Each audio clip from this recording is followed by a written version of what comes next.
should very much like to have you in yellow, I think, the woman said. Egwene started. Have you shown particular skill for healing? Being of the yellow isn't about skill, child, Suana said. It's about passion.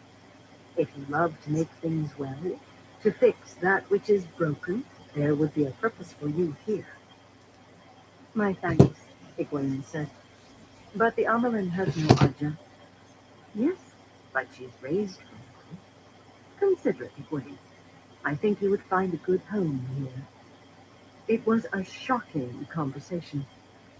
Suana obviously didn't consider Egwene the Amelin, but the mere fact that she was recruiting Egwene to her Aja said something. It meant she accepted Egwene's legitimacy, at least to some degree, as a sister. Suana, Egwene said, testing how far she could push that sense of legitimacy. Have the sitters spoken of what to do about the tensions between the Ajas? I don't see what can be done, Suana replied, glancing toward her overgrown balcony. If the other Ajas have decided to see the Yellow as their enemy, then I cannot compel them to be less foolish. They likely say the same about you, Egwene thought, but said, someone must make the first steps. The shell of distrust is growing so thick that soon it will be hard to crack. Perhaps if some of the sitters of different Ajas began taking meals together, or were seen traveling the hallways in one another's company, it would prove instructive for the rest of the tower. Perhaps, Suana said. They aren't your enemies, Suana, Egwene said, letting her voice grow more firm. The woman frowned at Egwene, as if realizing suddenly who she was taking advice from. Well, then, I think it's best that you ran along. I'm certain there is a great deal for you to do today. Egwene let herself out, carefully avoiding drooping branches and clusters of pots. Once she left the yellow sector of the tower and collected her red Aja attendants, she realized something. She'd gone through all 3 meetings without being assigned a single punishment. She wasn't certain what to think of that. She'd even called 2 of them by name directly to their faces. They were coming to accept her. Unfortunately, that was only a small part of the battle. The larger part was making certain the White Tower survived the strains Elida was placing upon it. Maidani's quarters were surprisingly comfortable and roomy. Egwene had always viewed the Greys as similar to the Whites, lacking passion, perfect diplomats who didn't have time for personal emotions or frivolities. These rooms, however, hinted at a woman who loved to travel. Maps hung within delicate frames, centered on the walls like prized pieces of art. A pair of Aiel spears hung on either side of one map. Another was a map of the Seafolk Islands. While many might have opted for the porcelain keepsakes that were so commonly associated with the Seafolk, Maidani had a small collection of earrings and painted shells, carefully framed and displayed, along with a small plaque beneath, listing dates of collection. The sitting room was like a museum dedicated to one person's journeys. An Altaran marriage knife, set with 4 twinkling rubies, hung beside a small Kyrianan banner and a Shinar sword. Each had a small plaque explaining its significance. The marriage knife, for instance, had been presented to Maidani for her help in settling a dispute between 2 houses over the death of a particularly important landowner.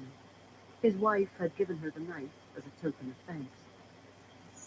Who would have thought that the cowering woman at the dinner a few weeks back would have such a proud collection? The rug itself was labeled, the gift of a trader who had purchased it on the closed docks of Shara, then bestowed it on Maidani in thanks for healing his daughter. It was of strange design, woven from what seemed to be tiny dyed reeds, with tufts of an exotic gray fur trimming the edges.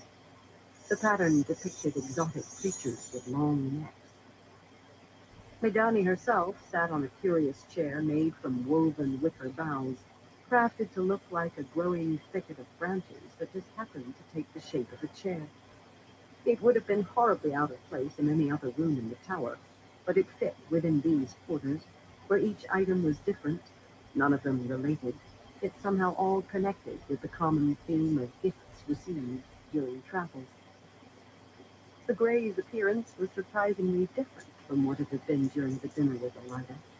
Instead of the low-cut, colorful dress, she wore a high-necked gown of plain white, long and tapering, cut as if to de-emphasize her bosom. Her deep golden hair was up in a bun, and she didn't wear a single glimmer of jewelry. Was the contrast intentional? You took your time summoning me, Egwene said. I didn't want to appear suspicious before the Amelin, Medani said, as Egwene crossed the exotic Shara rug. Besides, I'm still not certain how I regard you. I don't care how you regard me, Egwene said evenly, seating herself on an oversized oak chair, bearing a plaque that identified it as a gift from a moneylender in Tyr. An Amerlin needs not the regard of those who follow her so long as she is obeyed. You've been captured and overthrown. Egwene raised an eyebrow, meeting Medani's gaze. Captured? True. The Hall among the rebels will have chosen a new Amelin by now. I happen to know that they have not. Medani hesitated. Revealing the existence of contact with the rebel Aes Sedai was a gamble. But if she couldn't secure the loyalty of Medani and the spies, then she was on shaky ground indeed. Egwene had assumed that it would be easy to gain the woman's support, considering how frightened Medani had been at supper. But it seemed that the woman was not as easily cowed as it had appeared. Well, Medani said, even if that is true, you must know that I picked you to be a figurehead, a puppet to be manipulated. Egwene held the woman's gaze. You have no real authority, Medani said, voice wavering slightly. Egwene did not look away. Medani studied her, brow wrinkling slowly, step by step, furrows appearing across her smooth, ageless Aes Sedai face. She searched Egwene's eyes, like a mason searching a piece of stone for flaws before setting it in place. What she found seemed to confuse her further. Now, Egwene said, as if she had not just been questioned, you will tell me precisely why you have not fled the tower. While I do believe that your spying on Elida is valuable, you must know how much danger you are in, now that Elida is aware of your true allegiance. Why not leave? I cannot say, Medani said, glancing away. I'm commanding you as your Amelin. I still cannot say. Medani looked down at the floor, as if ashamed. Curious, Egwene thought, hiding her frustration.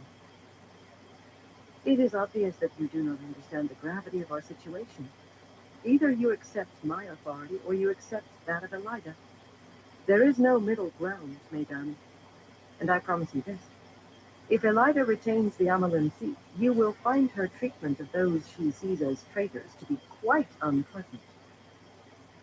Medani continued to look down. Despite her initial resistance, it seemed that she had little strength of will remaining. I see. Egwene rose to her feet. You've betrayed us, haven't you?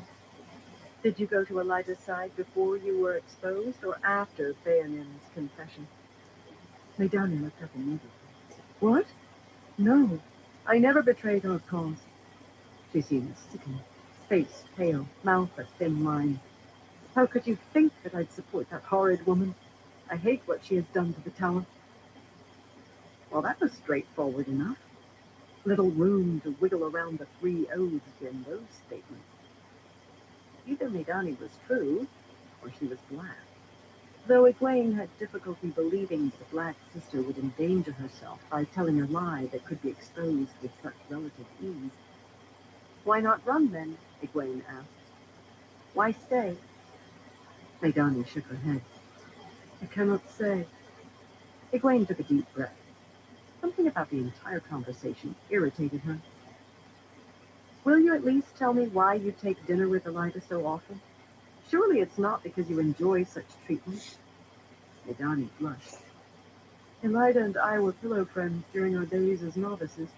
The others decided that if I were to renew the relationship, perhaps it would lead to my gaining valuable information. Egwene folded her arms beneath her breasts. It seemed reckless to assume she would trust me. However, Elida's thirst for power is guiding her to make reckless moves of her own, so perhaps the plan was not completely ill-advised. Regardless, she'll never draw you into her confidence now that she knows of your true allegiances. I know, but it was decided that I shouldn't let on that I'm aware of her knowledge.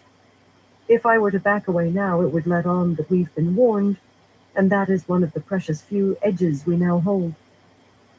Precious few enough that she should have just run from the tower. There was nothing to be gained by staying. Why then? Something was holding the woman back, it seemed.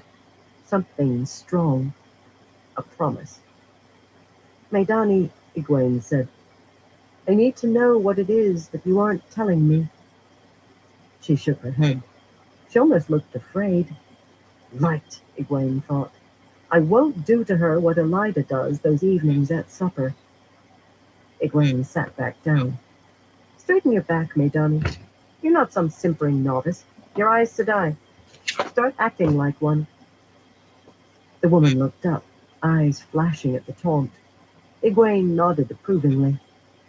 We will mend the damage that Elida has done, and I will sit in my rightful place as Amelin, but we have work to do. I can't. Yes, Egwene said. You can't tell me what is wrong. I suspect that the three oaths are involved, though light knows how. We can work around the problem. You can't tell me why you've remained in the tower, but can you show me? Maidani cocked her head. I'm not sure. I could take you to... She cut off abruptly. Yes, one of the oaths was forcibly preventing her from continuing. I might be able to show you, Maidani finished lamely. I'm not certain. Then let's find out. How dangerous will it be if those red handlers of mine follow us? Maidani paled. Dangerous. Then we'll have to leave them behind, Egwene said, absently tapping the armrest of her oversized oak chair with one nail as she thought. We could leave the gray section of the tower by another way, but if we are seen, it could raise difficult questions. There have been a lot of reds lurking near the entrances and exits of our quarters, Maidani said. I suspect all of the Ajas are watching one another like that. It will be very difficult to get away without being noticed. They wouldn't follow me alone, but if they see you... Spies? Watching the other Aja quarters? Light. Had it gotten so bad? That was like scouts being sent to watch enemy camps. She couldn't risk being seen leading with Maidani, but to go alone would draw attention too.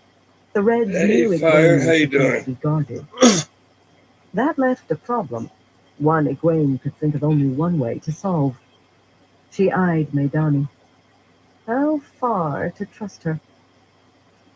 You promise that you do not support Elida, and that you accept my leadership? The woman hesitated, then nodded. I do. If I show you something, do you vow not to reveal it to anyone else without my permission first? She frowned. Yes. Egwene made her Hell decision. yeah. Day Taking a wasn't deep too breath, she bad. embraced the source. Watch closely, she said, weaving threads of spirit. Dampened by forkroot, she wasn't strong enough to open a gateway, but she could still show Maidani the weaves. What is that? Maidani asked. It's called a gateway, Egwene said. Used for traveling. Traveling is impossible, Maidani said immediately. The ability has been lost for... She trailed off, eyes opening more widely. Egwene let the weave dissipate. Immediately, Maidani embraced the source, looking determined. Think of the place you want to go, Egwene said. You have to know the place you're leaving behind very well to make this work. I assume that you are familiar enough with your own quarters. Pick a destination where nobody is likely to be. Gateways can be dangerous if they open in the wrong location. Maidani nodded, golden bun bobbing as she concentrated. She did an admirable job of imitating Egwene's weave, and the gateway opened directly between the two of them, white lines splitting the air and bending upon itself. The hole was on Medani's side. Egwene saw only a shimmering patch, like a draft of heat, warping the air. She rounded the gateway, looking through the hole at a darkened stone hallway beyond. The tiles on the floor were of a subdued white and brown, and there were no windows within sight. In the depths of the tower, Egwene guessed. Quickly, Egwene said. If I don't return from your quarters after about an hour, my red minders might begin to wonder what is taking so long.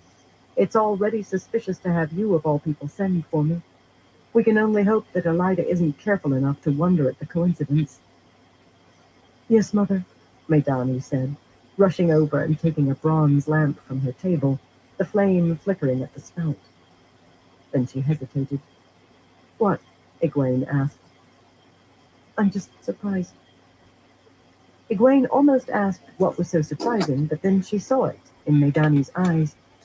Medani was surprised at how quickly she found herself obeying. She was surprised by how natural it was to think of Egwene as Amelin. This woman hadn't been won over completely, not yet, but she was close.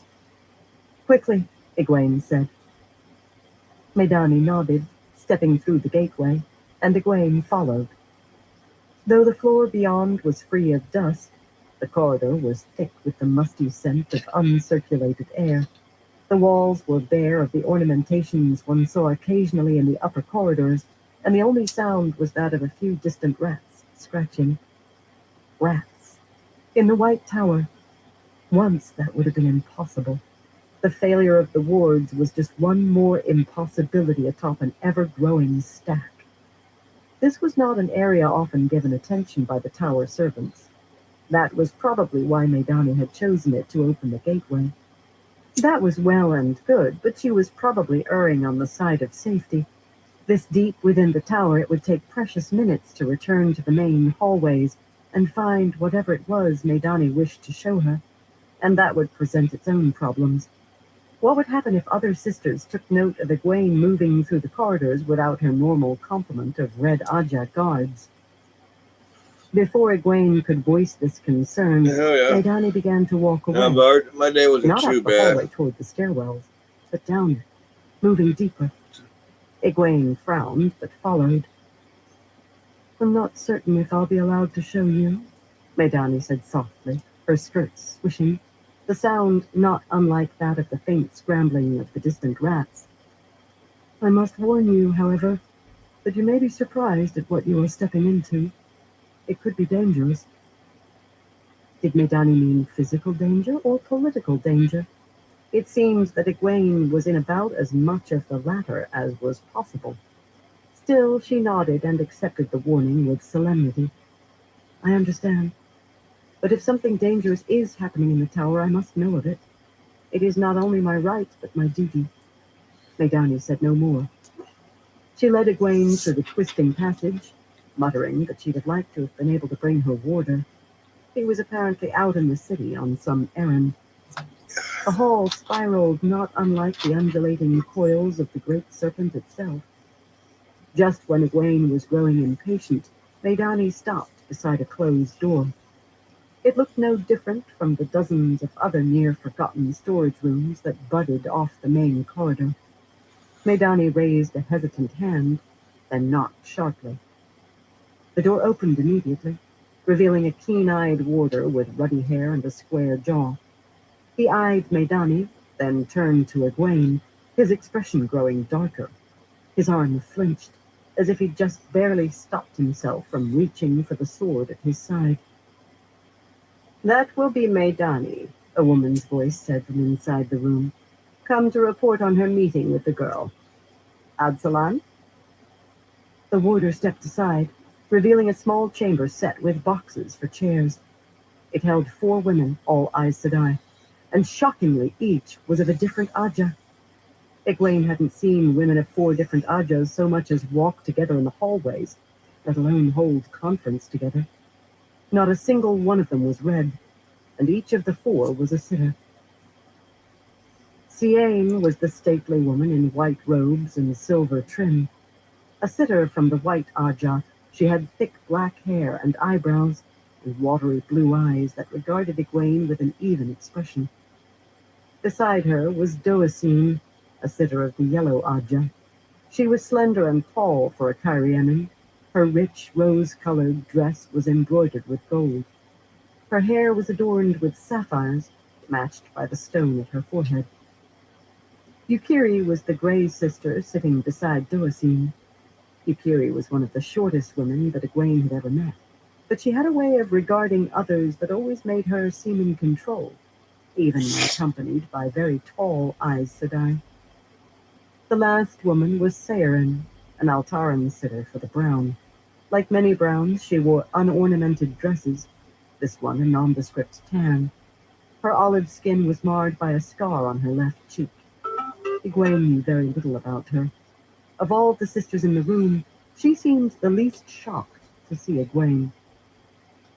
"What have you done?" Siain said to Medani, aghast.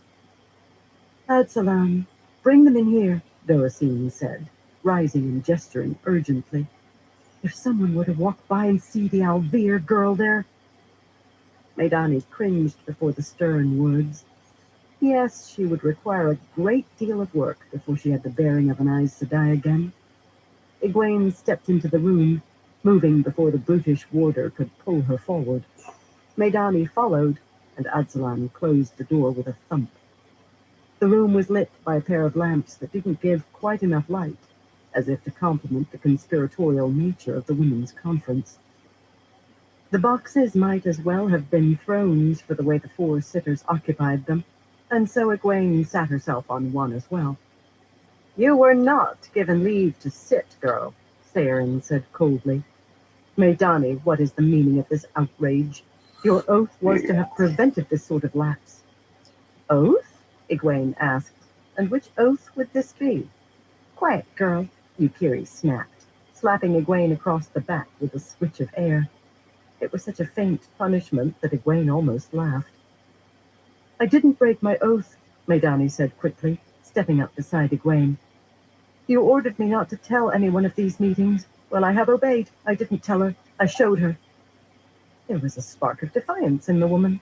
That was good. Egwene wasn't certain what was going on in the room, but four sitters together presented her with an unequaled opportunity.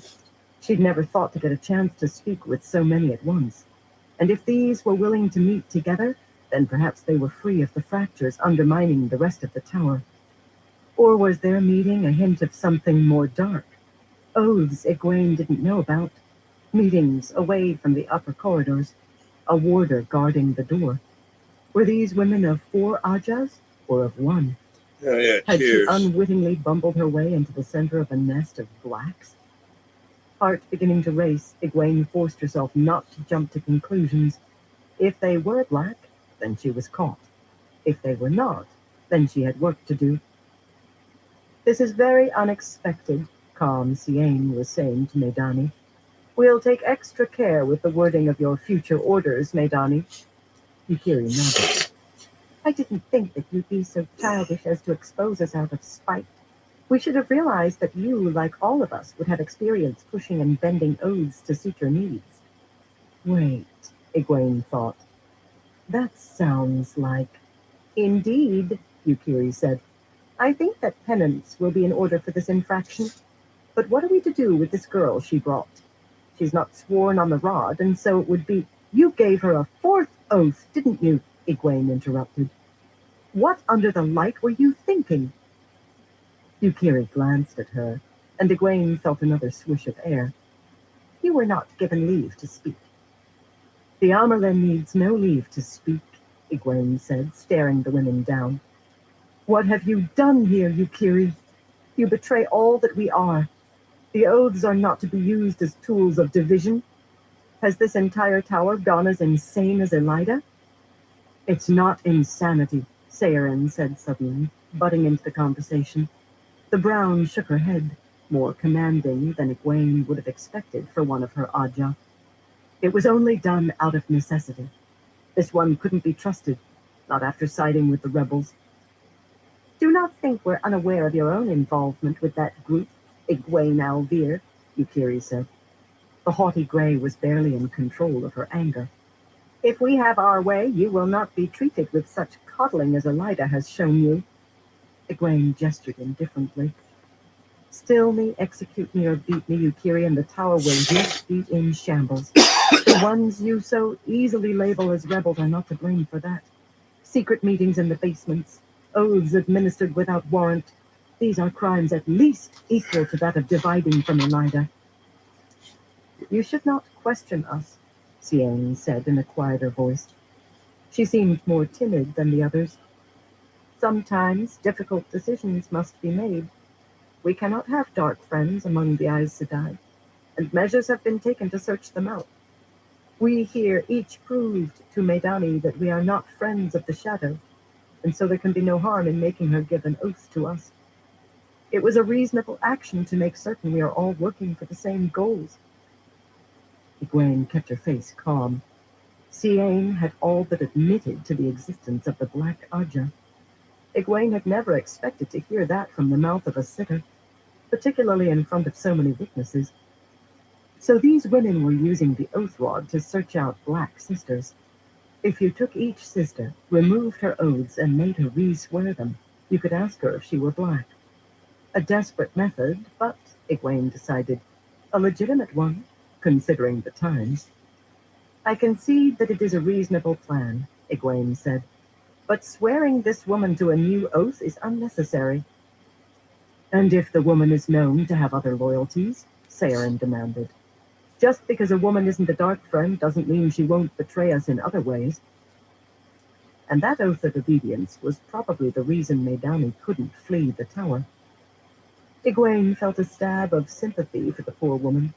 Sent by the Saladar Aes Sedai to return and spy on the tower, discovered by these women, presumably, during their search for the Black, then revealed in her true purpose to Elida. 3 different factions, all pushing against her. It's still inappropriate, Egwene said, but we can set that aside for now. What of Elida herself? Have you determined if she is of the Black? Who gave you this charge? And how did your cabal form? Bah! Why are we speaking with her?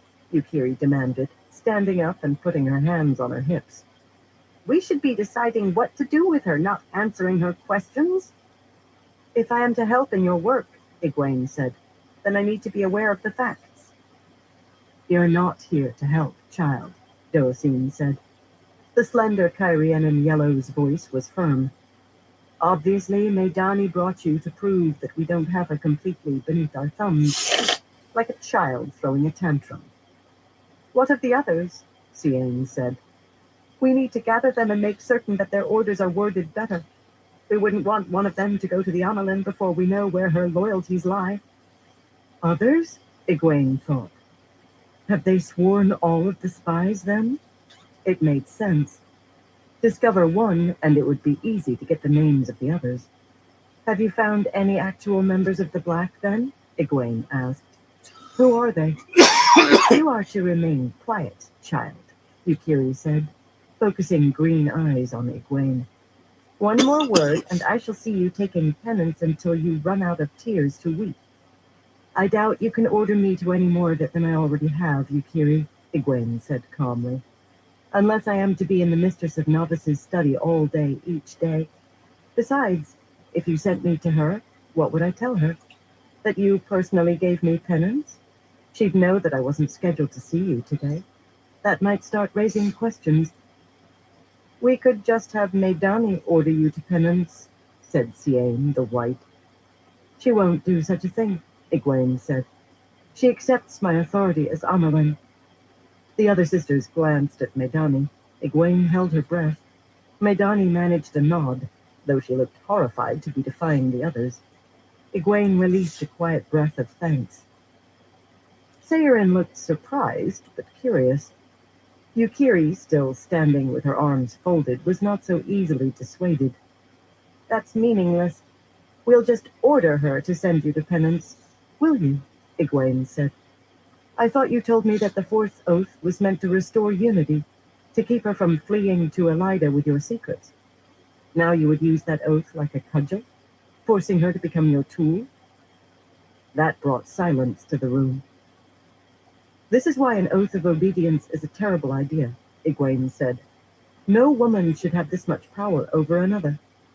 What you have done to these others is only one step shy of compulsion.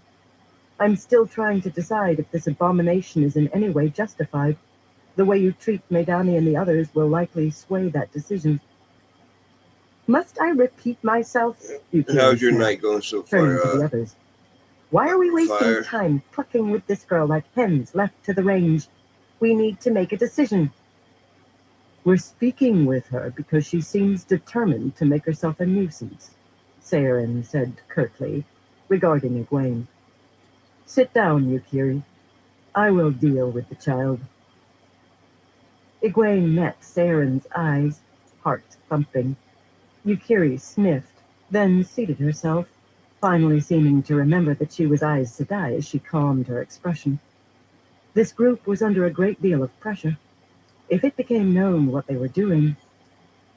Egwene kept her eyes on Saren. She'd assumed that Yukiri was in charge of the group. She and Saren were near in power, and many Browns were docile, but that had been a mistake. It was too easy to prejudge someone based on their Aja. Saren leaned forward, speaking firmly. Child, we must have your obedience. We cannot swear you to the oath rod, and I doubt you'd make an oath of obedience anyway. But you cannot continue this charade of being the Amelin seat. We all know how often you take penance, and we all know what little good it is doing. So let me try something that I assume nobody else has tried with you. Reason. You may speak your mind, Egwene said. The Brown sniffed in response. All right. For one thing, you can't be Amelin. With that fork root, you can barely channel. Is the Amelin seat's authority then in her power to channel? Egwene asked. Is she nothing more than a bully? Obeyed because she can force others to do as she demands? Well, no, Saren said. Then I don't see why my having been given fork root has anything to do with my authority. You've been demoted to novice. Hell yeah. Only Elida is foolish enough to assume one can remove an Aes Sedai's rank, Egwene said. She should never have been allowed to assume she had that power in the first place. If she didn't assume it, Saren said, then you would be dead, girl. Egwene met Saren's eyes again. Sometimes I feel it would be better to be dead than to see what Elida has done to the women of this tower. That brought silence to the room. I must say, Siain said quietly, your claims are completely irrational. Elida is the Amelin because she was raised properly by the Hall. Therefore you can't be Amelin. Egwene shook her head. She was raised after a shameful and unorthodox removal of Swan Sanche from the seat. How can you call Elida's position proper in the face of that? Something occurred to her. A gamble, but it felt right. Pizza night, nice. Tell me this. Have you interrogated any women who are currently sitters? Some smoke ribs. Have you found any blacks among them? Most hated. While Saren's eyes remained even, nice little Siain glanced away. Set of pork ribs in the smoker today. Egwene thought. You have, Egwene said. It makes sense. If I were a member of the Black, I'd try very hard to get one of my fellow dark friends named as a sitter. From there, they can manipulate the tower best. Now tell me this. Were any of these Black sitters among those who raised Elida? Did any of them stand to depose Swan? There was silence. Answer me, Egwene said. We found a Black among the sitters, Doacine finally said. And, yes, she was one of those who stood to depose Swan Sanche. Her voice was somber. She'd realized what Egwene was getting at. Swan was deposed by the bare minimum number of sitters required, Egwene said. One of them was Black, making her vote invalid. You stilled and deposed your Amelin, murdering her warder, and you did it unlawfully. By the light, Siain whispered. She is right.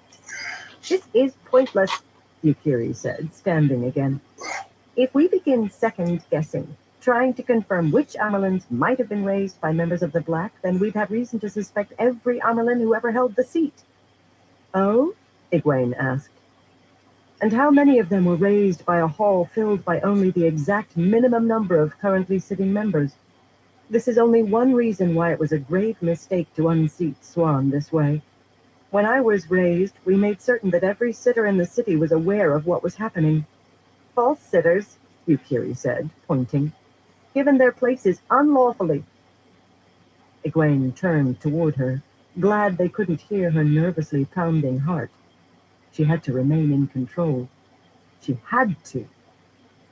You call us false, Yukiri? Which Amerlin would you rather follow? The one who has been making novices and accepted out of Aes Sedai, banishing an entire Aja, and causing divisions in the tower more dangerous than any army that ever assaulted it? A woman who was raised partially through the help of the Black Aja? Yeah, he posted up a Or would you video on rather his serve the other Amerlin who is channel on trying to that. undo all of that? Surely you're not saying that you think we served the Black in raising Elida, Doacine said. I think we all are Hey, serving James the Money, interests how of the you doing, Southern, bro? Egwene said Hope sharply, you're doing well. so long as we allow ourselves to remain divided. How do you imagine the Black reacted to the mere secret deposing of an Amerlin seat, followed by a division among the Aes Sedai? I would not be surprised to find, after some investigation, that this nameless Black sister you discovered was not the only dark friend among the group who worked to unseat the rightful Amerlin.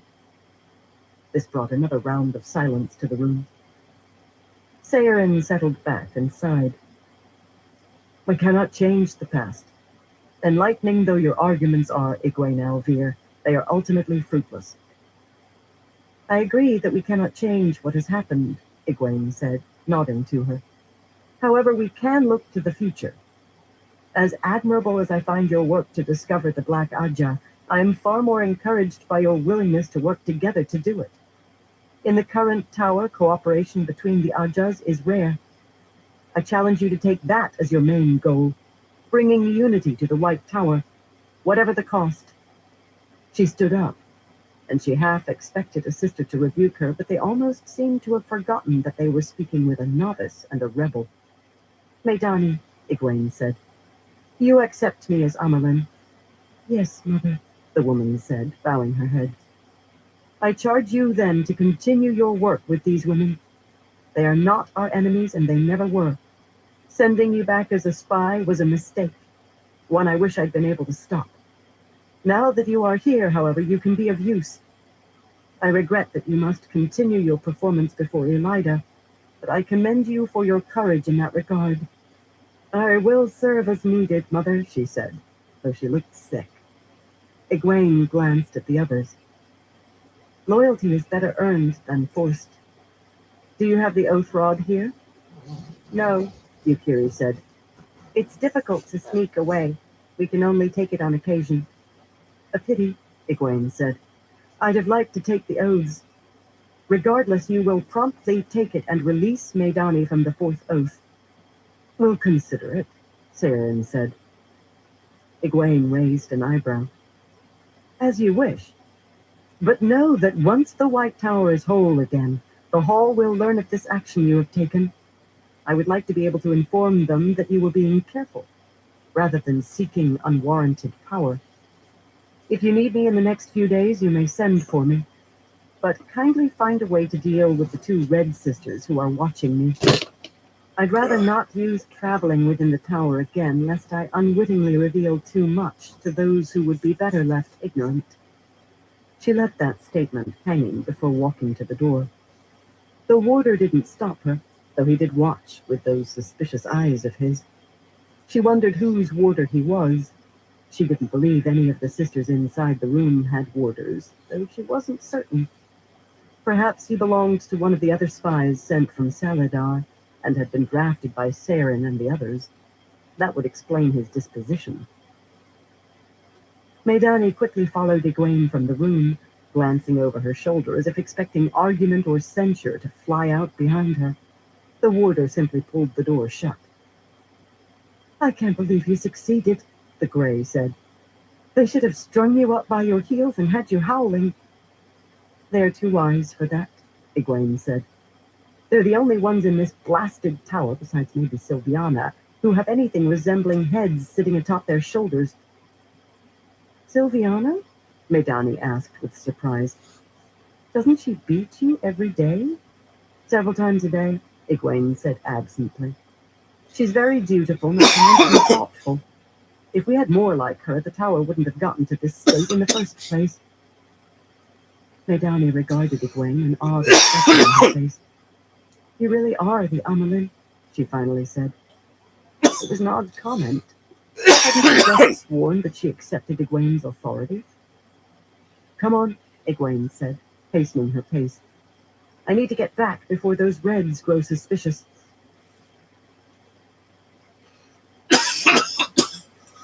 Chapter 13. An Offer and a Departure. Gawain stood, sword at the ready, facing two warders. The barn let in slots of light, air sparkling with dust and bits of straw kicked up from the fighting. Gawain backed slowly across the packed dirt floor, passing through patches of light. The air was warm on his skin.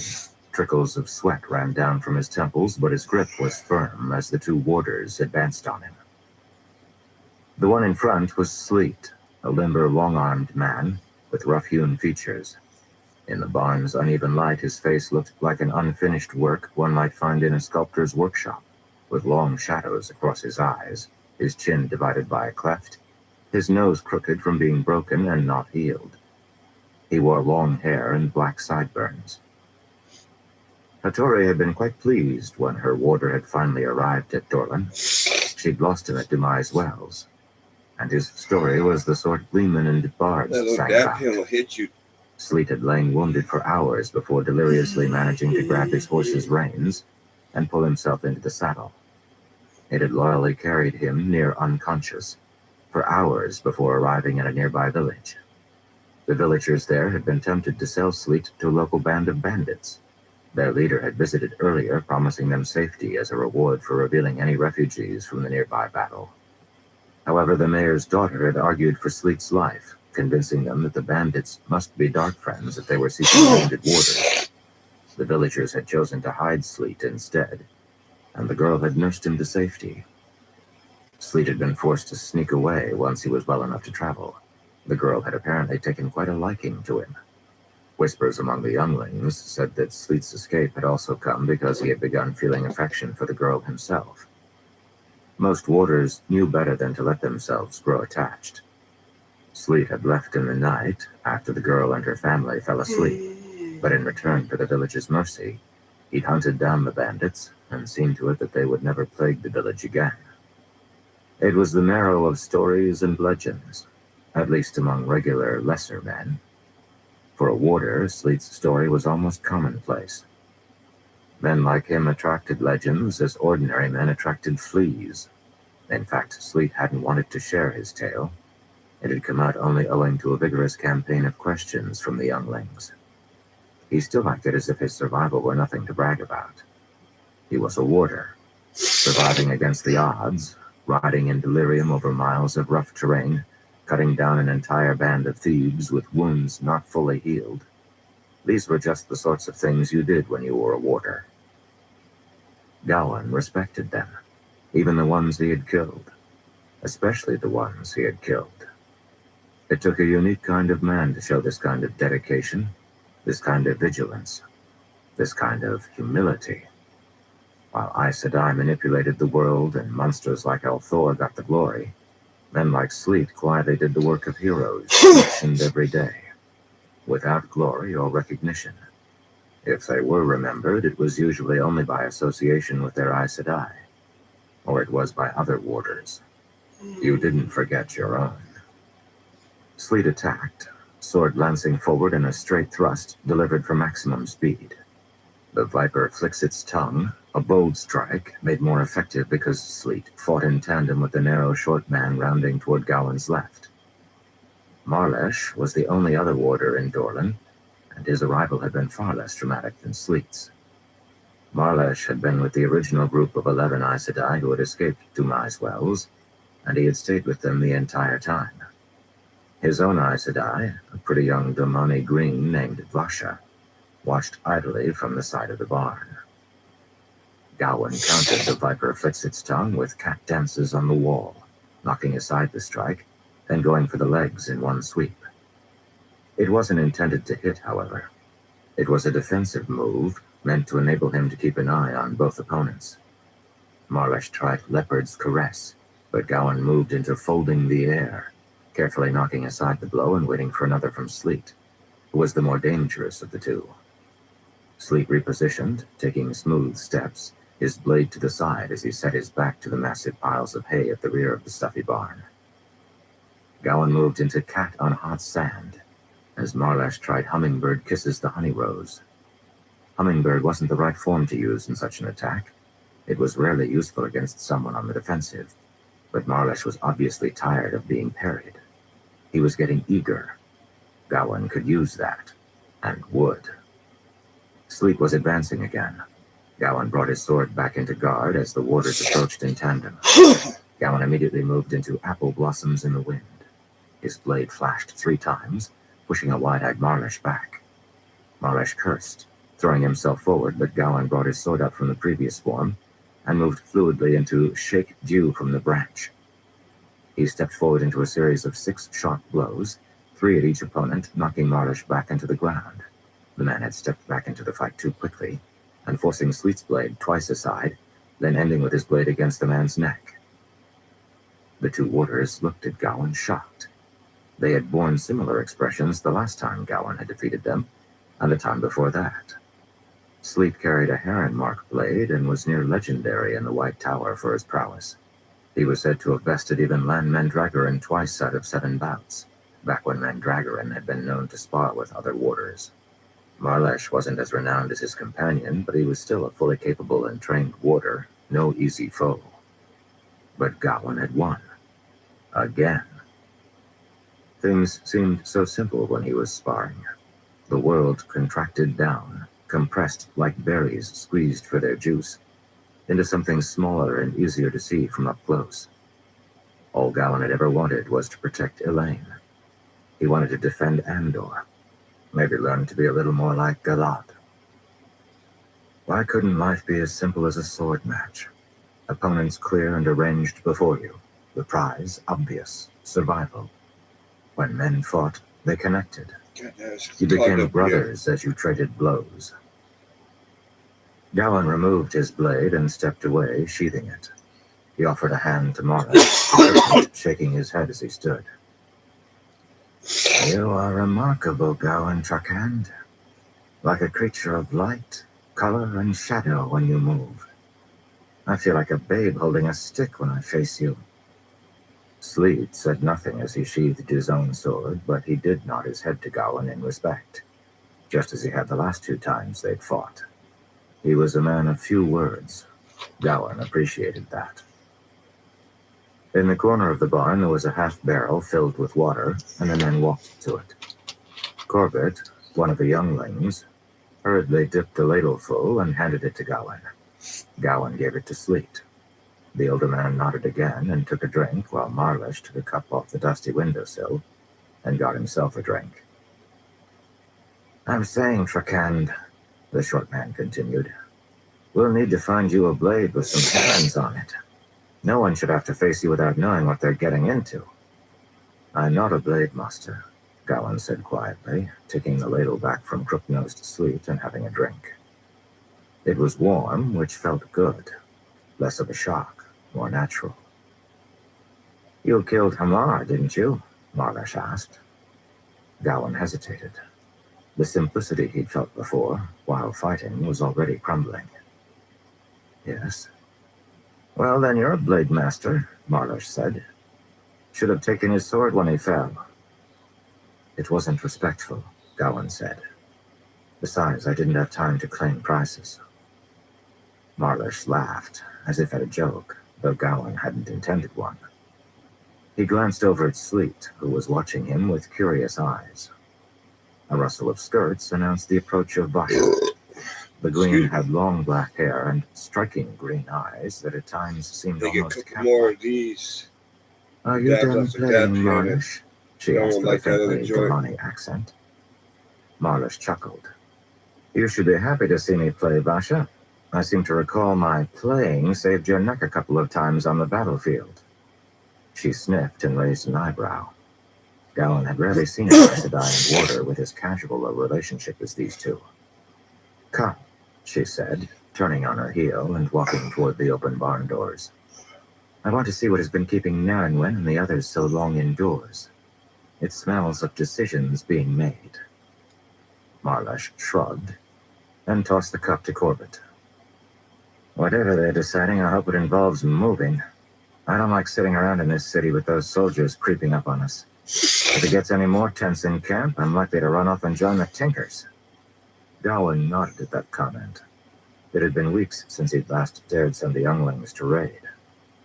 Brim's search parties were getting closer and closer to the city, and that allowed fewer and fewer rides out across the countryside.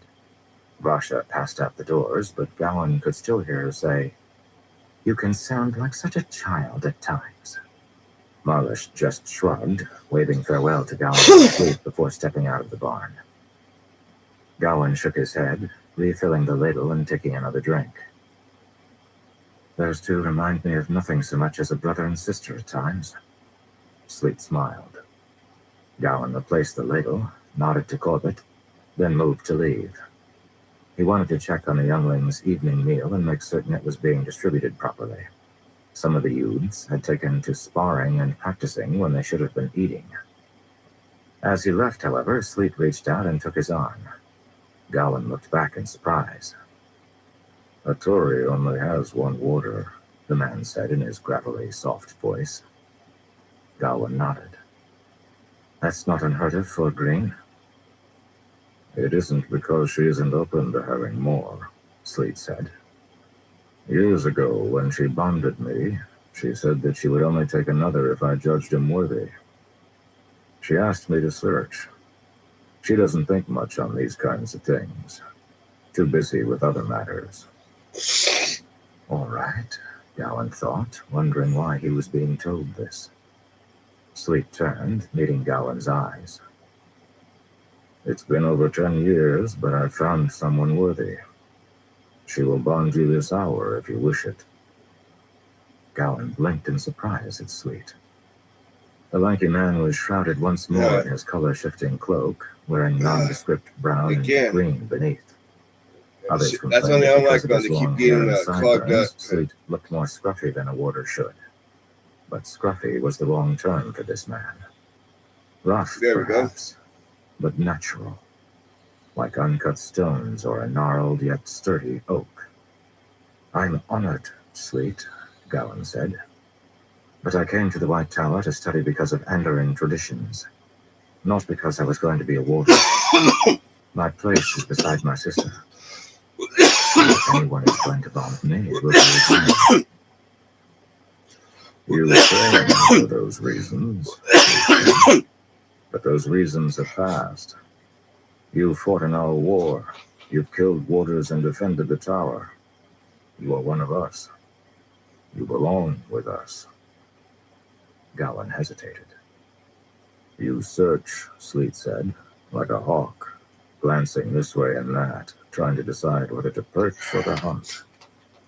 You'll tire of flying eventually. Join us and become one of us.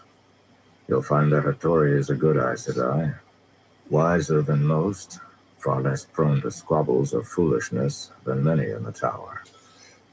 "Sleet," Gowan said, shaking his head.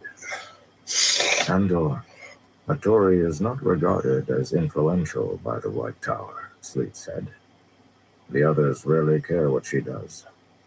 To have you, she'd see herself assigned to Andor.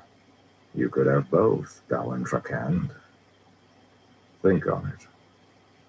Gowan hesitated again, then nodded. "Very well. I'll think on it." Sleet released his arm. "As much as a man can ask." Gowan moved to leave, but then stopped, looking back toward Sleet in the dusty barn. Then Gowan gestured toward Corbett and gestured with a curt sign. "Leave and watch," it meant. The youngling nodded eagerly. He was one of the youngest among them, always looking for something to do to prove himself. He'd watch the doors and give warning if anyone approached. Sleep watched with curiosity as Corbett positioned himself, hand on his sword. Gowan then stepped forward and spoke more quietly, too soft for Corbett to hear. "What do you think of what happened in the tower, Sleet?" Number The 2. rough man frowned, then stepped back and leaned against the inside barn wall. With a glance during the casual move, Sleet checked out the window to make certain nobody was listening from that side. "It's bad," Sleet finally said, tone hushed. "Warder shouldn't fight Warder. Aes Sedai shouldn't fight Aes Sedai. Should never happen. Not now, not ever." "But it did," Gowan said. Sleet nodded. "And now we've got 2 different groups of Aes Sedai," Gowan continued, "with 2 different armies, one besieging the other." "Just keep your head down," Sleet said. "There are hot tempers in the tower, but there are wise minds as well. They'll do the right thing." "Which is?" "End it," Sleet said. "With killing if necessary, other ways are possible. Nothing is worth this division. Nothing." Gowan nodded. Sleet shook his head. "My Aes Sedai. She didn't like the feel of things in the tower. Wanted to get out. She's wise. Wise and crafty. But she's also not influential, so the others don't listen to her. Aes Sedai. Sometimes all they seem to care about is who carries the biggest stick." Gowan leaned closer. One rarely heard talk about Aes Sedai ranking and influence. They didn't have ranks, like the military, but they Put a all hole in there. instinctively Give me knew 1 who second. among them was in charge. How did it work? Sleet seemed to have some idea, but he didn't talk further on it, so it would have to remain a mystery for now.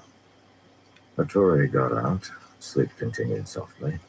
"Went on this mission to Althor, never knowing the depth of what it was about. She just didn't want to be in the tower. Wise woman." He sighed, standing upright and laying a hand on Gowan's shoulder. "Amar was a good man."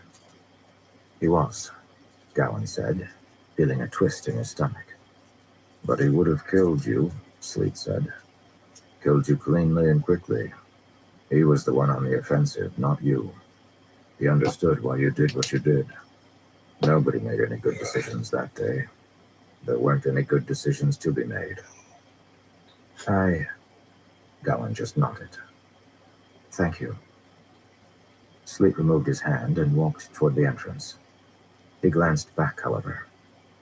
"Some say that Hattori should have gone back from me," he said. "Those younglings of yours. They think she abandoned me at Dumai's Wells. She didn't. She knew I lived. She knew I hurt.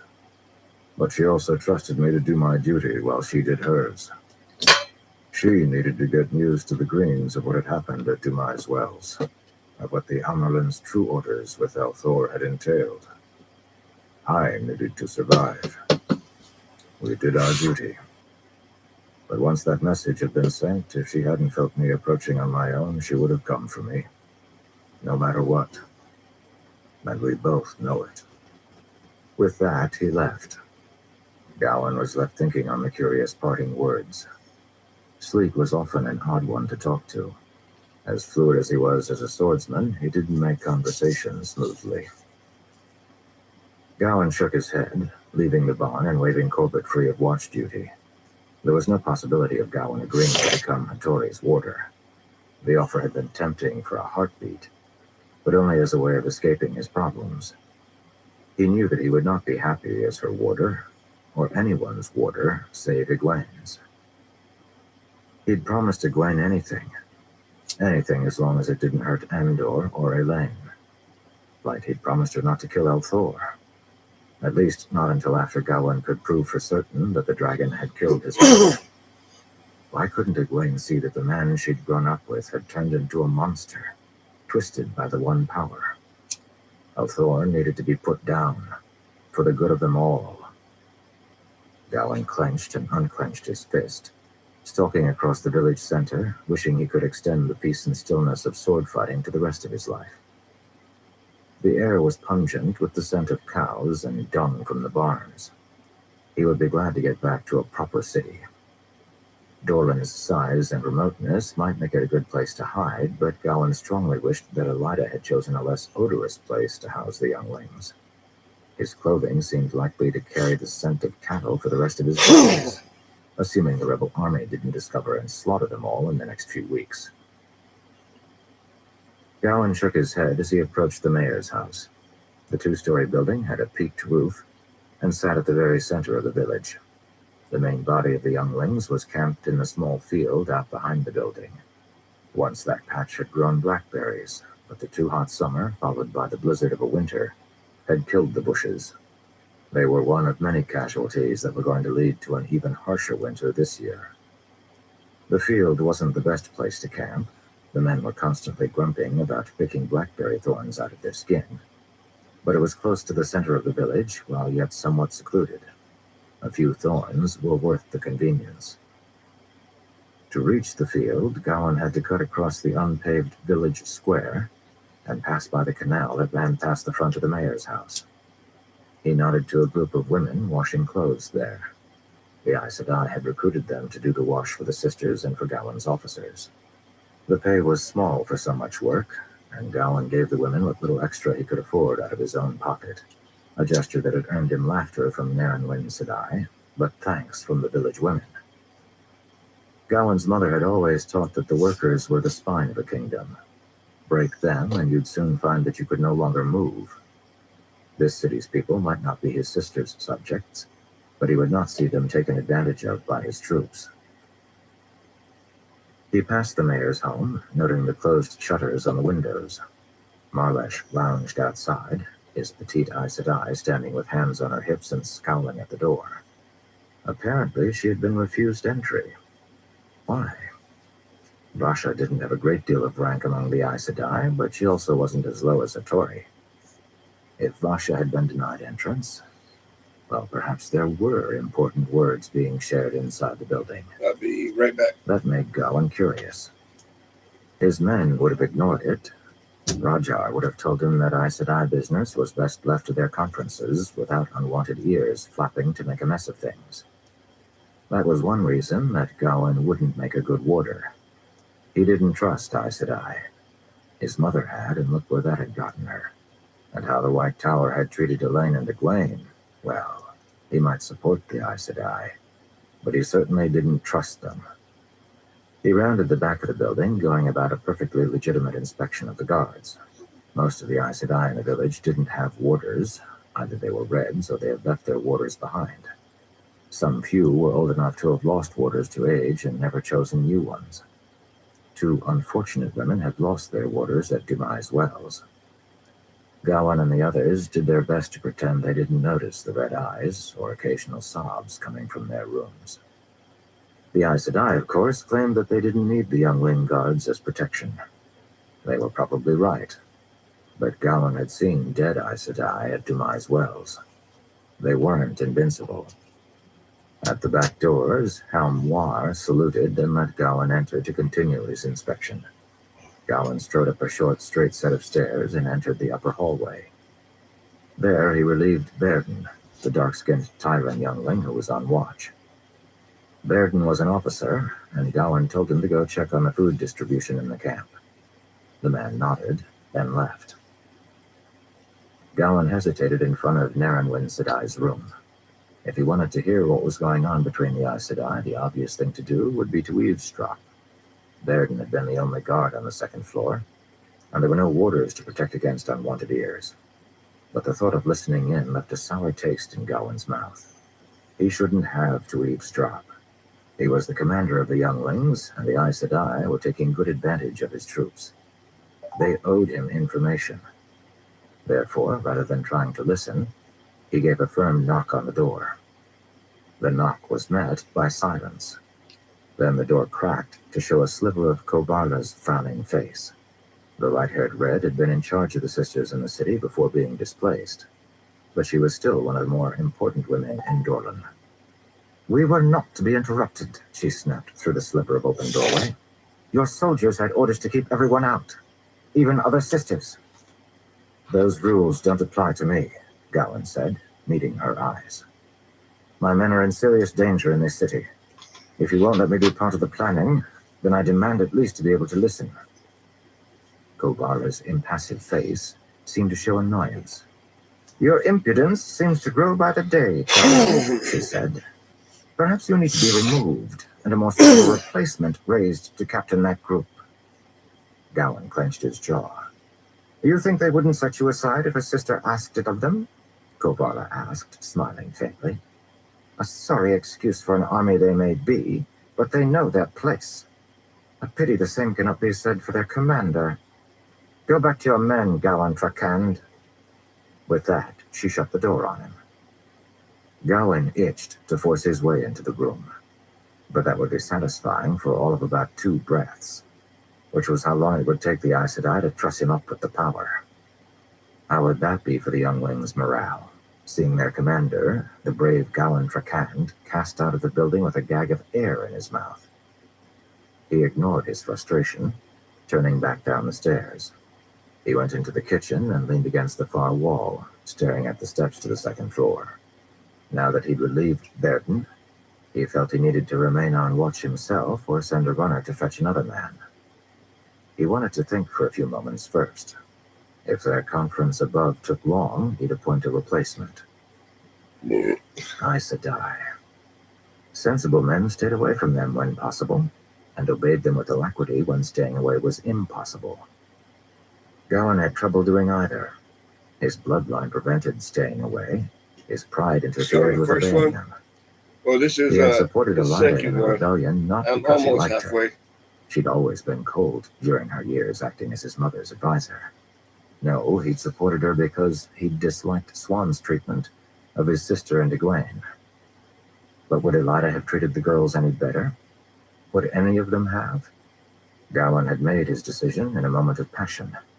It hadn't been the cool-headed act of loyalty that his men assumed. Where was his loyalty then? A few minutes later, footsteps on the stairs and faint voices from the hallway above announced that the Aes Sedai had finished their secret conference. Kobara came down the stairs in red and yellow, saying something to the sisters behind her. Can't believe the rebels set up their own Amyrlin. Narenwyn, thin and square-faced, came next, nodding. Then, shockingly, Katarine Arodin walked out of the stairwell behind them. Gowan stood up straight, stunned. Katarine had left the camp weeks before, the day after Narenwyn's arrival. The raven-haired Red had not been part of the original group that was ordered to Doran, and had used that as an excuse to return to the White Tower. When had she come back to Doran? How had she come back? His men would have reported to Gowan if they'd seen her. He doubted the watchposts could have missed her arrival. She eyed Gowan as the 3 Aes Sedai passed through the kitchen, smiling slyly. She'd noticed his shock. Yes, Katarine said, turning to Kobara. Imagine it. An Amyrlin without an actual seat to sit upon. They're a group of foolish girls creating a child's puppet show with dolls dressed up like their betters. Of course they would pick a wilder to do the duty, and Ymir accepted at that. They knew how pathetic the decision was. But at least she was captured, Narenwyn noted, pausing at the doorway as Kobara passed through. Katarine laughed sharply. Captured and made to howl half the day? I wouldn't want to be that Elvire girl right now. Of course, it's no less than she deserves for letting them put the Amyrlin's shawl on her shoulders. What? Gowan thought with shock. The 3 passed out of the kitchen, voices fading. Gowan barely noticed. He staggered back, hitting the wall for support. It couldn't be. It sounded like Egwene. He had to have misheard. But Aes Sedai couldn't lie. He'd heard rumors that the rebels had their own hall and Amyrlin. But Egwene? It was ridiculous. She was only accepted. But who better to set up for a potential fall? Perhaps none of the sisters had been willing to put their necks on the line by taking the title. A younger woman like Egwene would have made a perfect pawn. Pulling himself together, Gawain hurried out of the kitchen and after the Aes Sedai. He passed into the late afternoon to find Vasha standing, mouth drooping as she stared at Katarine. Apparently, Gawain wasn't the only one shocked by the Red's sudden return. Gawain caught Tando, one of the youngling guards at the front of the building, by the arm. "Did you see her enter the building?" The young Andoran shook his head. "No, my lord. One of the men inside reported seeing her meet with the other Aes Sedai. She came down out of the attic suddenly, it seems. But none of the guards knows how she got in." Gawain released the soldier and dashed after Katarine. He caught up to the three women in the middle of the dusty town square. All three turned ageless faces toward him, wearing identical thin-mouthed frowns. Kovarla's eyes were particularly harsh, but Gawain didn't care if they took the younglings from him, or if they tied him up in air. Humiliation didn't matter. Only one thing mattered. "Is it true?" he demanded. Then, cringing, he forced respect into his voice. "Please, Katarine Sedai, is it true what I overheard you saying about the rebels and their Amalin?" She eyed him, measuring him. "I suppose it would be good to pass this news among your soldiers? Yes, the rebel Amalin has been captured." "And her name?" Gawain asked. "Egwene Alvier," Katarine said. "Let the rumors spread truth for once." She nodded to him with dismissive curtness, then began walking with the other two again. "Put what I have taught you to good use. The Amalin insists that the raids be stepped up, and these leaves should lend you unprecedented mobility. Don't be surprised if the rebels anticipate you, however. They know that we have their so-called Amalin, and have probably guessed that we have the new weaves as well. It won't be long before traveling is had by all. Use the edge you've been given before it dulls." Gawain was barely listening. A piece of his mind was shocked. Traveling? A thing of legends. Was that how Gareth Bryn was keeping his army supplied? However, the greater part of Gawain's brain was still numb. Swan Sanche had been stilled and slated for execution, and she had simply been a deposed Amalin. What would they do with a false Amalin? A leader of a rebel faction? Made to hallow half the day. Egwene was being tortured. She would be stilled. She probably had been already. After that, she would be executed. Gawain watched the three Aes Sedai walk away. Then he turned slowly, strangely calm, laying his hand on the pommel of his sword. Egwene was in trouble. He blinked deliberately, standing in the square, cattle calling distantly, water bubbling in the canal beside him. Egwene would be executed. Where is your loyalty, Gawain Drakand? He crossed the village, walking with a strangely sure step. The younglings would be unreliable in an action against the White Tower. He couldn't use them to mount a rescue, but he was unlikely to be able to manage one on his own. That left him with only one option. 10 minutes later found him in his tent, carefully packing his saddlebags. Most of his things would have to stay. There were far scout outposts, and he had visited them before in surprise inspections. That would make a good excuse for him to leave the camp. He couldn't arouse suspicions. Kovarla was right. The younglings followed him, they respected him, but they were not his.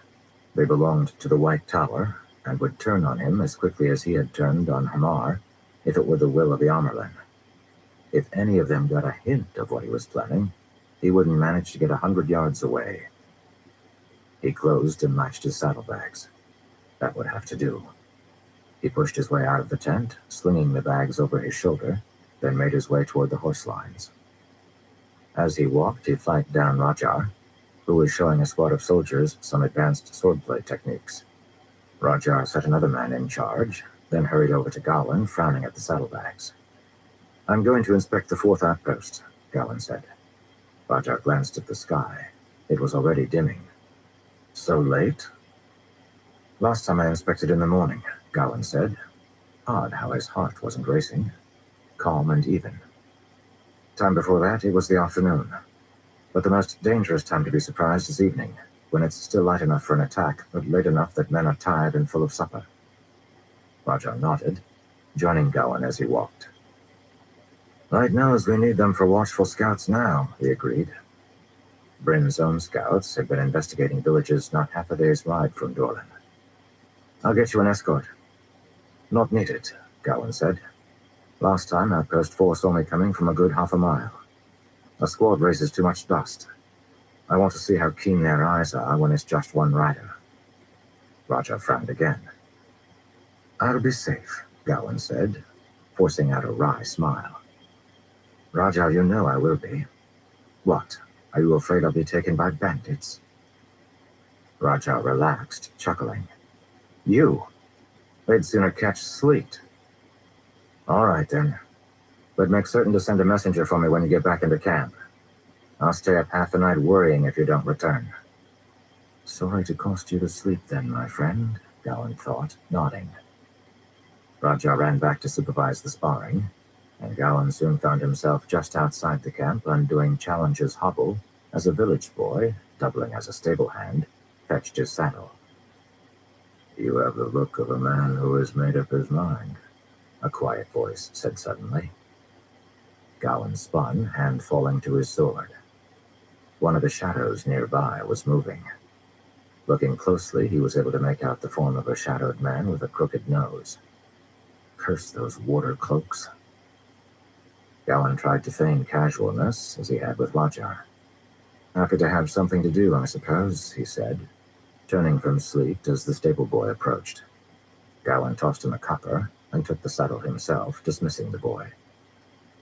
Sleet continued to watch from the shadow of a massive pine as Gowan put the saddle on Challenger's back. The warder knew. Gowan's act had fooled everyone else, but he could sense that it wouldn't work on this man. Light. Was he going to have to kill another man he respected? Burn you a lighter. Burn you Swan Sunshine your entire tower. Stop using people. Stop using me. When shall I tell your men that you aren't returning? Sleet asked. Gowan pulled the saddle straps tight and waited for his horse to exhale. He looked over Challenge, frowning. You don't plan to stop me? Sleet chuckled. I fought you thrice today and didn't win a single bout, although I had a good man to lend me aid. You have the look about you of a man who will kill if needed, and I don't thirst for death so eagerly as some might assume. You'd fight me, Gowan said, finally doing up the saddle and lifting the bags into place, tying them on. Challenge snorted. The horse never did like carrying extra weight. You'd die if you thought it necessary. If you attacked, even if I killed you, it would raise a ruckus. I'd never be able to explain why I'd killed a warder. You could stop me. True, Sleet said. Then why let me go? Gowan said, rounding the gelding and taking the reins. He met those shadowed eyes and thought he caught the faintest hint of a smile on the lips beneath them. Perhaps I just like to see men care, Sleet said. Perhaps I hope you'll find a way to help end this. Perhaps I'm feeling lazy and sore with a bruised spirit from so many defeats. May you find what you seek, young Trakand. And with a rustle of the cloak, Sleet withdrew, fading into the darkness of oncoming night. Gowan slung himself into his saddle. There was only one place he could think to go for help in rescuing Egwene. With a kick of his heels, he left Dorland behind.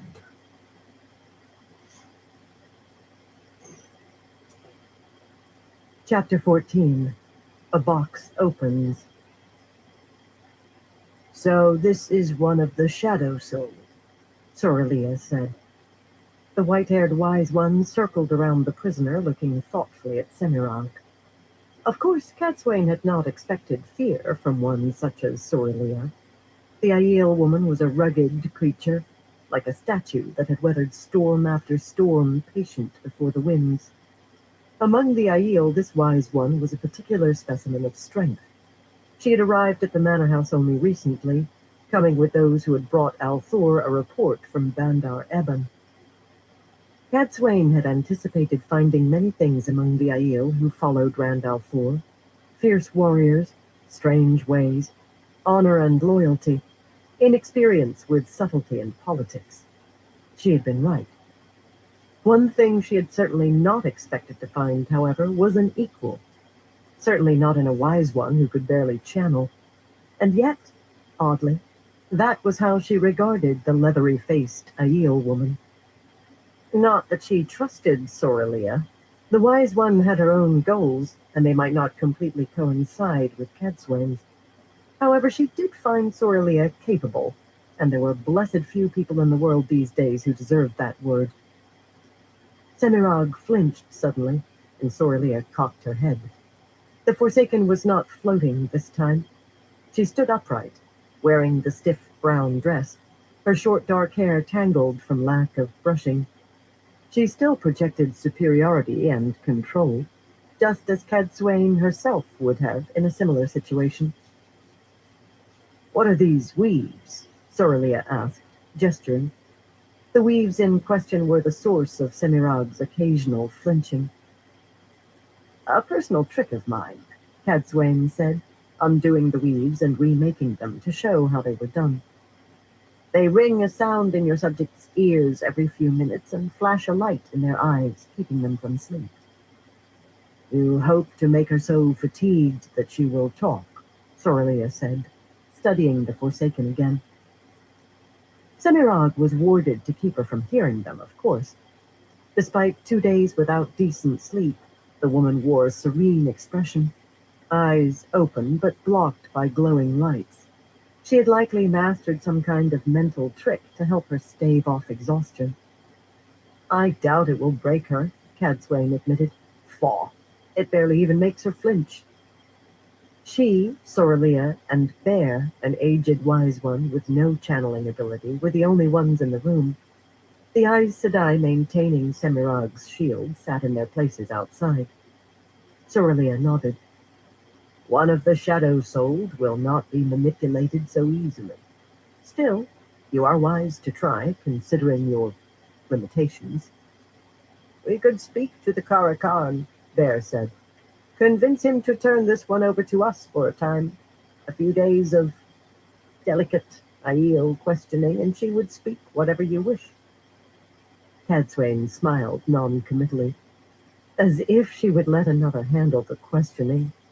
This woman's secrets were too valuable to risk, even in the hands of allies. "Well, you are welcome to ask," she said. "But I doubt al'Thor will listen. You know how the fool boy can be when it comes to hurting women." Bear sighed. It was odd to think of this grandmotherly lady engaging in delicate Aiel questioning. "Yes," she said. "You are right, I suspect. Rand al'Thor is twice as stubborn as any clan chief I've known, and twice as arrogant, too. To presume that women cannot bear pain as well as men."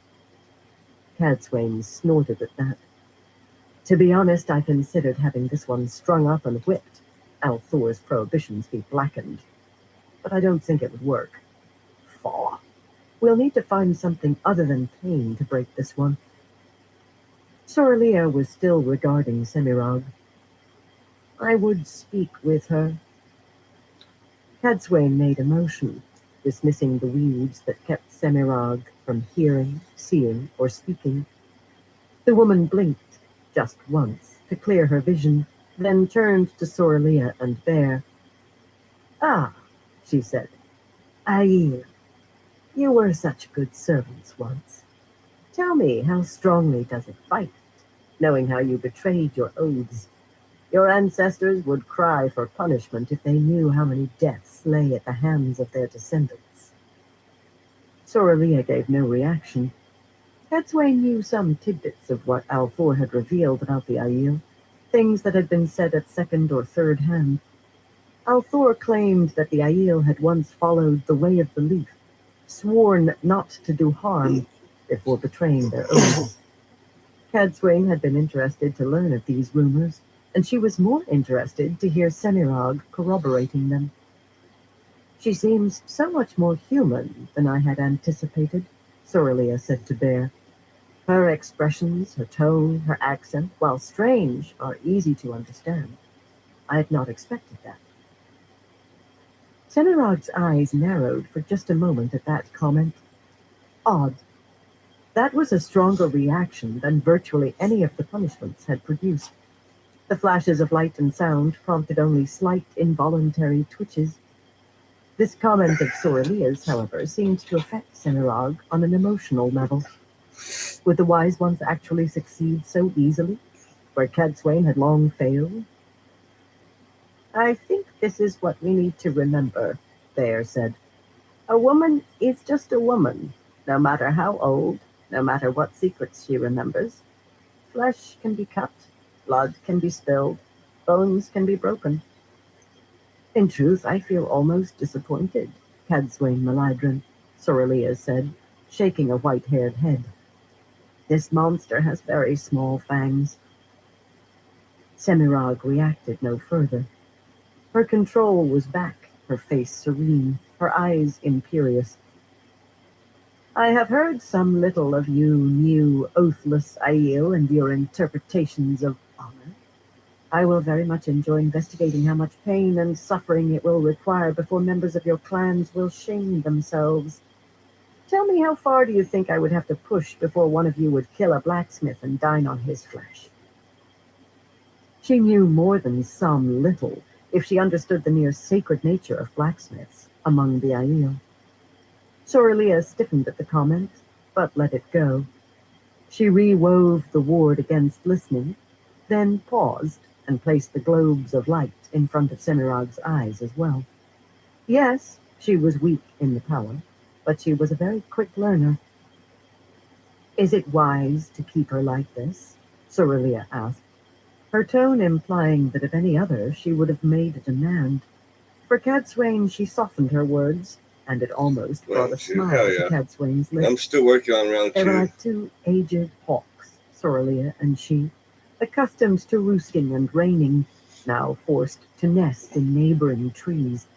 Deference did not come easily to either one of them. If I were to choose, Sorelia continued, I think that I would have her throat slit and her corpse laid out on the dust to dry. Keeping her alive is like keeping a snapwood blacklance as a pet. Faugh, Cadswain said, grimacing.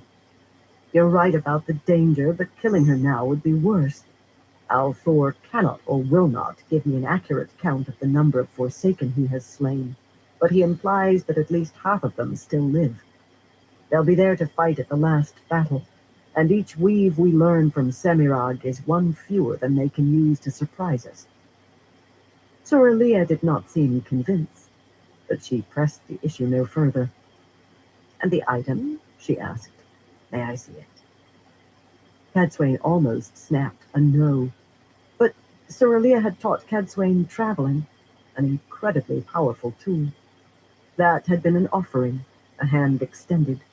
Cadswain needed to work with these women, Sorelia most of all. Althor was a bigger project than one woman could handle.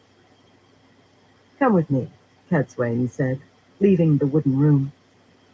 The wise ones followed. Outside, Cadswain instructed the sisters, Daigyan and Serene, to make certain that Semirog was kept awake, eyes open. It was unlikely to work, but it was the best strategy Cadswain had at the moment. Though she did also have Semirog's momentary look, that hint of anger displayed at Sorelia's comment. When you could control a person's anger, you could control their other emotions as well. That was why she had focused so hard on teaching Althor to rein in his temper. Control and anger. What was it that Sorelia had said to get the reaction? That Semirog seemed disappointingly human. It was as if Sorelia had come expecting one of the Forsaken to be as twisted as a Murdral or Drugkar.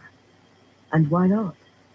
The Forsaken had been figures of legend for 3,000 years, looming shadows of darkness and mystery. It could be disappointing to discover that they were in many ways the most human of the Dark One's followers. Petty, destructive, and argumentative. At least, that was how Althor claimed they acted. He was so strangely familiar with them. Semirog saw herself as more than human, though.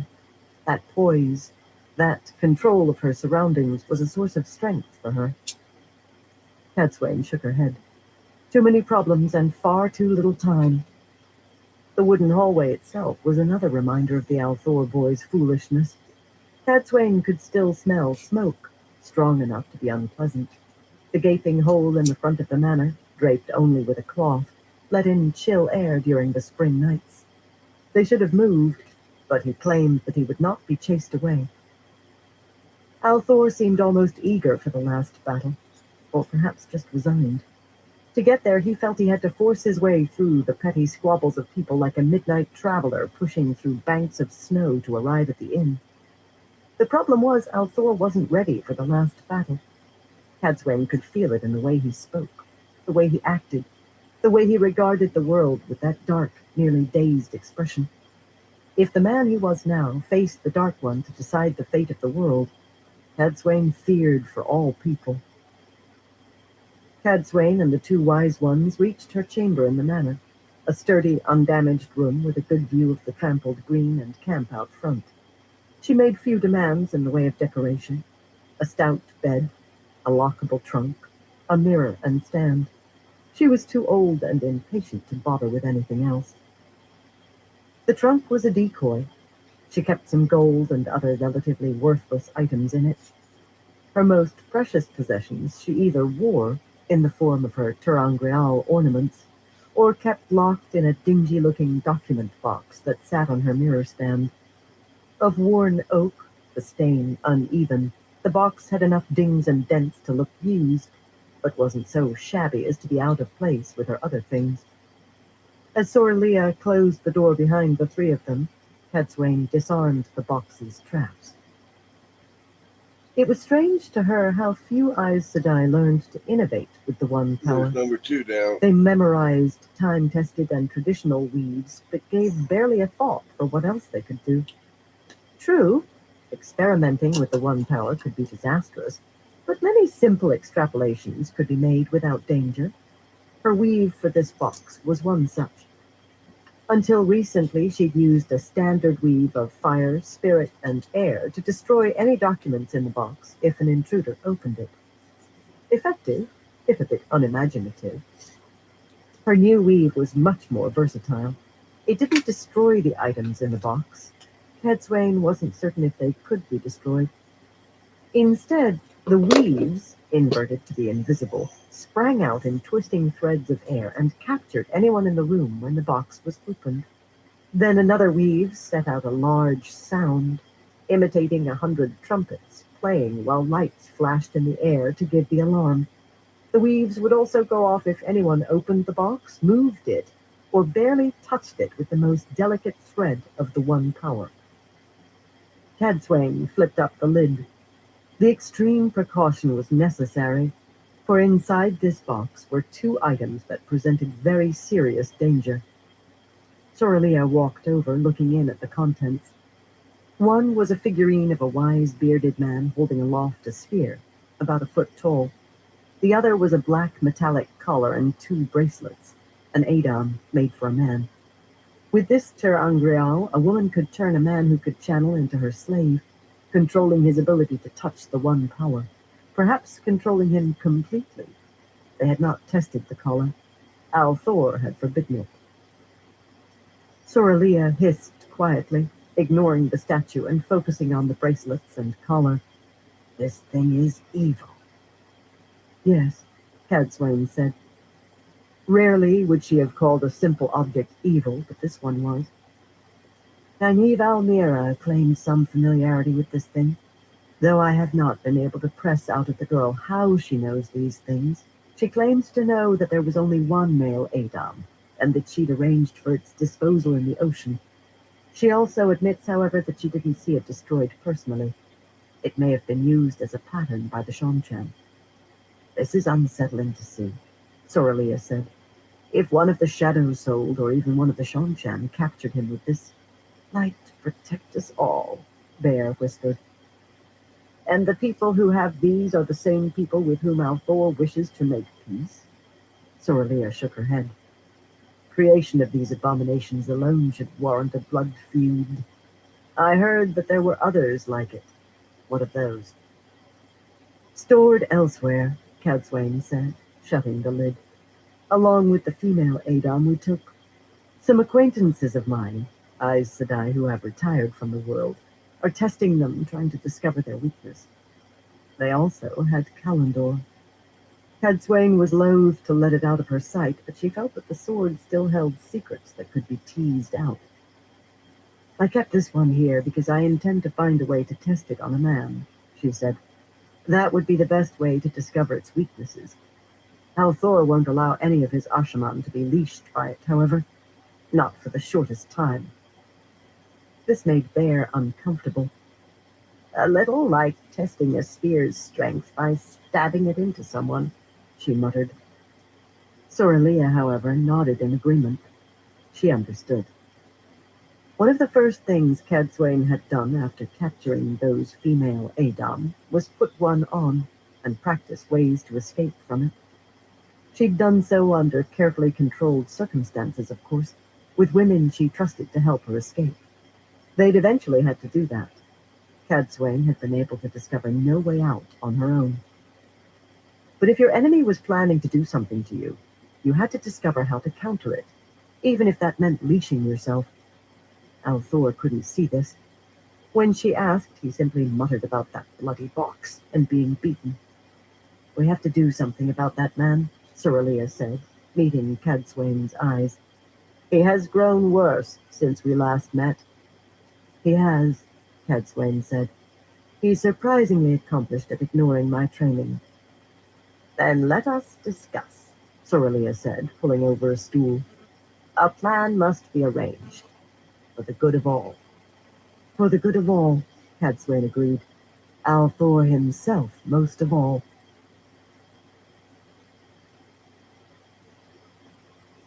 Chapter 15. A Place to Begin. Rand woke on the floor of a hallway. He sat up, listening to the distant sound of water. The stream outside the manor house? No, that was wrong. The walls and floor here were stone, not wood. No candles or lamps hung from the stonework, and yet there was light, ambient in the air. He stood, then straightened his red coat, feeling strangely unafraid. He recognized this place from somewhere distant in his memory. How had he come here? The recent past was clouded and seemed to slip from him like fading trails of mist. No, he thought firmly. His memories obeyed, snapping back into place before the strength of his determination.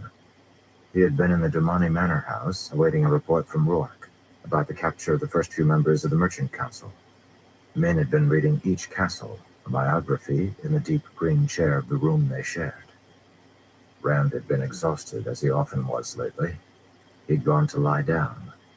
He was asleep then. Was this the world of dreams? Though he had visited it on occasion, he knew very few specifics. Egwene and the Aiel Dreamwalkers spoke of it only guardedly. This place felt different from the dream world, and oddly familiar. He looked down the hallway. It was so long that it vanished into shadows, walls broken by doors at intervals, the wood dry and cracked. Not us. Yes, Here it's been in the thought, 70s recently. Or at least 70 degrees Fahrenheit. But not in a long time. He chose one of the doors at random. He knew that it wouldn't matter which one he picked, and pushed it open. There was a room beyond of modest right size. Now it's about... The far side was a series of gray stone arches. Beyond them, 48. a little courtyard and a sky of burning red clouds. The clouds grew and sprang from one another like bubbles in boiling water. They were the clouds of an impending storm, unnatural though they were. Let's see if I can get it. He looked more closely and saw that each new cloud formed the shape of a tormented face, the mouth open in a silent scream. The cloud could swell, expanding upon itself, face distorting, jaw working, cheeks twisting, eyes bulging. Then it would split, other faces swelling out of its surface, yelling and seething. It was transfixing and horrifying at the same time. There was no ground beyond the courtyard, just that terrible sky. Rand did not want to look toward the left side of the room. The fireplace was there. The stones that formed floor, hearth, and columns were warped, as if they had been melted by an extreme heat. At the edges of his vision, they seemed to shift and change. The angles and proportions of the room were wrong, just as they had been when he'd come here long ago. Something was different this time, however. Something about the colors. Many of the stones were black, as if they'd been burned, and cracks laced them. Distant red light glowed from within, as if they had cores of molten lava. There had once been a table here, hadn't there? Polished and of fine wood, its ordinary lines a discomforting contrast to the distorted angles of the stones. What the heck? The table was gone. The two chairs sat Let's before see the if I could, fireplace, high-backed and facing the flames, Let's see if I can't just wipe obscuring this down. whoever might be sitting in them. Rand forced himself to walk forward, his boots clicking on stones that burned. Hopefully that He helps. felt no heat, either from them or the fire. His breath caught and his What the heart hell? pounded as he approached those chairs. He feared I'm what he not would sure what's find. going on with it. He rounded them. Let's A see. man sat in the chair on the left. Tall and youthful, he had a square face and ancient blue eyes that reflected the hearth fire, turning his irises almost purple. I wiped it down. I'm not The sure other what's going chair on. was Let's see. empty. Rand walked to it and sat down, calming his heart and watching the dancing flames.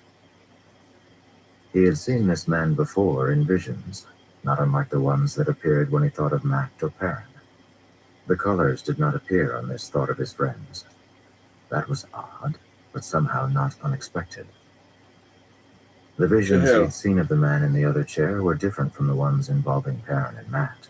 I'm not They sure were what more happened. What's visceral going on? somehow, more real. At times, during those visions, Rand had felt almost as if he could reach out and touch this man. He'd been afraid of what would happen if he did. He had met the man only once, at Shadar Logoth. The stranger had saved Rand's life, and Rand had often wondered who he had been. Now in this place, Rand finally knew. "You are dead," Rand whispered. I hope it's not going out. "I killed you." I barely got it not too The long man ago. didn't look from the fire as he laughed. It was a rough, low-throated laugh that held little true mirth. Once Rand had known this man only as Beelzemon, a name for the Dark One, and had foolishly thought that in killing him, he had defeated the Shadow for good. "I watched you die," Rand said. "I stabbed you through the chest with Kalendor, Isha." "That is not my name," the man interrupted, Again? still watching the flames. "I am known as Moradin now." "The name is irrelevant," Rand said angrily. "You are dead, and this is just a dream." "Just a dream," Moradin said, chuckling. "Yes." The man was clad in a black coat and trousers, the darkness relieved only by red embroidery on the sleeves. Moradin finally looked at him. Flames from the fire cast bright red and orange light across his angular face and unblinking eyes. "Why do you always whine that way? Just a dream. Do you not know that many dreams are more truthful than the waking world?" "You are dead," Rand repeated stubbornly. "So are you. I watched you die, you know. Lashing out in a tempest, creating an entire mountain to mark your cairn. So arrogant." Luce Theron had, upon discovering that he'd killed all that he loved, drawn upon the One Power and destroyed himself, creating Dragonmount in the process. Mention of this event always brought on howls of grief and anger in Rand's mind. But this time there was silence. Moradin turned back to watch the heatless flames. To the side, in the stones of the fireplace, Rand saw movement, flickering bits of shadow, just barely visible through the cracks in the stones. The red-hot heat shone behind, like rock turned molten, and these shadows moved, frantic. Just faintly, Rand could hear scratching. Rats, he realized. There were rats behind the stones, being consumed by the terrible heat trapped on the other side. Their claws scratched, pushing through the cracks as they tried to escape their burning. Some of those tiny hands seemed almost human. Just a dream, Rand told himself forcefully. Just a dream. But he knew the truth of what Moradin had said. Rand's enemy still lived. Light. How many of the others had returned as well? Anger made him grip the armrest of the chair. Perhaps he should have been terrified, but he had stopped running from this creature and his master long ago. Rand had no room left for fear. In fact, it should be Moradin who feared. For the last time they had met, Rand had killed him. How? Rand demanded. Long ago, I promised you that the Great Lord could restore your lost love. Do you not think that he can easily recover one who serves him? Another name for the Dark One was Lord of the Grave. Yes, it was true, even if Rand wished he could deny it. Why should he be surprised to see his enemies return when the Dark One could restore the dead to life? We are all reborn, Moradin continued, spun back into the pattern time and time again. Death is no barrier to my master, save for those who have known balefire. They are beyond his grasp. It is a wonder we can remember them. Some of the others really were dead. Balefire was the key. But how had Moradin gotten into Rand's dreams? Rand set wards each night. He glanced at Moradin, noticing something odd about the man's eyes. Small black flecks floated about in the whites, crossing back and forth like bits of ash blown in a leisurely wind. The Great Lord can grant you sanity, you know, Moradin said. Your last gift of sanity brought me no comfort, Rand said, surprising himself with the words. That had been Lews Theron's memory, not his own. Yet Lews Theron was gone from his mind. Oddly, Rand felt more stable somehow, here in this place where all else appeared fluid. The pieces of him fit together better. Not perfectly, of course, but better than they had in recent memory. Moradin snorted softly, but said nothing. Rand turned back to the flames, watching them twist and flicker. They formed shapes, like the clouds, but these were headless bodies, skeletal, backs arching in pain, writhing for a moment in fire, spasming before flashing into nothing. Rand watched that fire for a time, thinking. One might have thought that they were two old friends enjoying the warmth of a winter hearth, except that the flames gave no heat, and Rand would someday kill this man again, or die at his hands. Moradin tapped his fingers on the chair. Why have you come here? Come here, Rand thought with shock. Hadn't Moradin brought him? I feel so tired, Moradin continued, closing his eyes. Is that you, or is it me? I could throttle Semirog for what she did. Rand frowned. Was Moradin mad? Ishamael had certainly seemed crazy at the end. It is not time for us to fight, Moradin said, waving a hand at Rand. Go. Leave me in peace. I do not know what would happen to us if we killed one another. The Great Lord will have you soon enough. His victory is assured. He has failed before and will fail again, Rand said. I will defeat him. Moradin laughed again, the same heartless laugh as before. Perhaps you will, he said. But do you think that matters? Consider it. The wheel turns time and time again.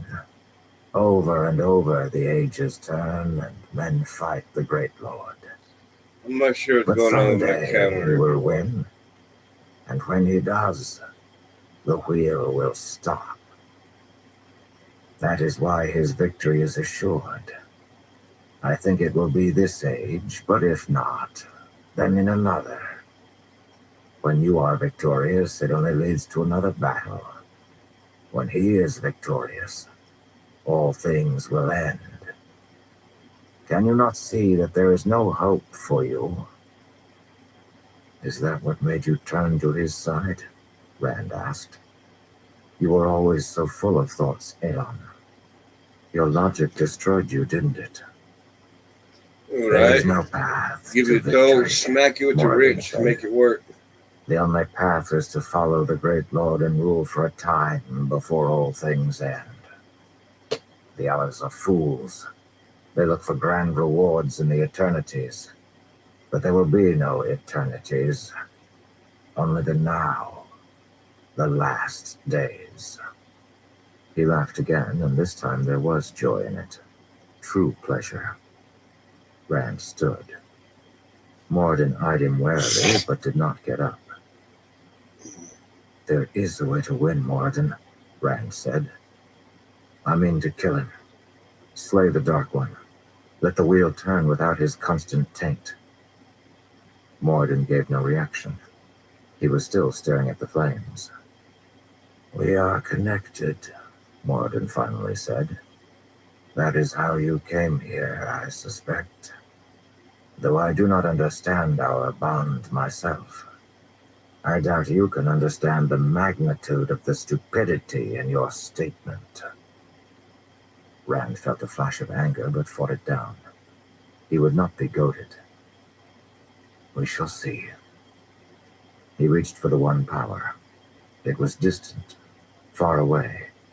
Rand seized it and felt himself yanked away as if on a line of Sayadine. The room vanished, and so did the one power, as Rand entered a deep blackness. Rand finally stopped thrashing in his sleep, and Min held her breath, hoping that he wouldn't start again. She sat, legs tucked underneath her, wrapped in a blanket as she read in her chair at the corner of the room. A small lamp flickered and danced on the short table beside her, illuminating her stack of musty books. Falling shale, This thing's marks getting and remarks, frustrating. Keeps monuments getting clogged past, up. histories, most of them. Rand sighed softly but did not move. There we go. Min released her breath and settled back into her chair, finger marking her place in a copy of Teleteos' Ponderings. With the shutters closed for the night, she could still hear the wind sough in the pines. The room smelled faintly of smoke from the strange fire. Avienda's quick thinking had made a potential disaster into a mere inconvenience. Not that she was being rewarded for it. The wise ones continued to work her as hard as a merchant's last mule. Min hadn't been able to get close enough to her to have a conversation, despite the fact that they'd been in the camp together for some time now. She didn't know how to think of the other woman. They had become a little more comfortable with one another that evening, sharing usquai. But one day did not friends make, and she was definitely uncomfortable about sharing. Min glanced again at Rand, lying on his back, eyes closed, breath coming evenly now. His left arm lay across his blankets, the stump exposed. She didn't know how he managed to sleep with those wounds in his side. As soon as she thought of them, she could feel the pain. It was all part of the rolled-up ball of Rand's emotions in the back of her mind. She had learned to ignore the pain. She'd had to. Looks like it For cleared up a him, it little would be bit. much, much stronger. You How he must could have heard that stand I it, was she going to didn't smack know. you with a wrench and decided to She work. wasn't Aes Sedai, thank the light, but somehow she had bonded him. It was amazing. She could tell where he was, tell if he was distraught. She could mostly keep his emotions from overwhelming her, except when they were passionate. But what woman didn't want to be overwhelmed during those moments? It was a particularly exhilarating experience with the bond, which let her feel both her own desire and the raging tempest of fire that was Rand's desire for her. The thought made her blush, and she pulled open Ponderings to distract herself. Rand needed his sleep, and she was going to let him have it. Besides, she needed to study, although she was confronted by conclusions that she didn't like. These books had belonged to Herod Fell, the kindly old scholar who had joined Rand's school in Kyrian. Min smiled, remembering Fell's distracted way of talking and his confused, yet somehow brilliant, discoveries. Herod Fell was dead now, murdered, torn apart by shadow spawn. He'd discovered something in these books, something he'd intended to tell Rand, something about the last battle and the seals on the Dark One's prison. Fell had been killed just before he could pass on the information. Perhaps it was coincidence. Perhaps the books had nothing to do with his death. But perhaps they did. Min was determined to find the answers, for Rand and for Herod himself. She put down ponderings and picked up Thoughts Among the Ruins, a work from over 1,000 years ago. She'd marked a place with a small slip of paper, the very same now worn note that Herod had sent to Rand shortly before the murder. Min turned it over in her fingers, reading it again. Belief and order give strength. Have to clear rubble before you can build.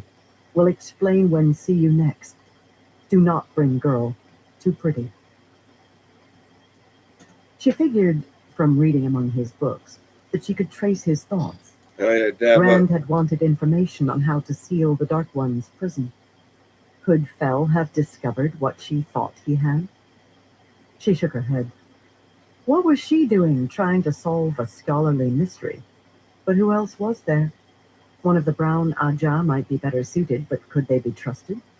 Even those who had made their oaths to him might decide that it was in Rand's best interests to keep secrets from him. Rand himself was far too busy, and he was too impatient for books lately anyway. That left Min. She was beginning to piece together some of what he would have to do, but there was more, so much more, that was still unknown. She felt she was getting close, but it worried her to reveal what she'd discovered to Rand.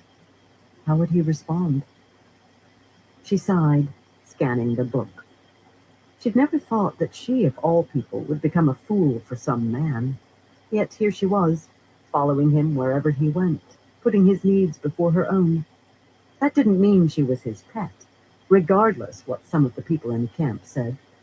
She followed Rand because she loved him, and she could feel, literally, that he returned her love.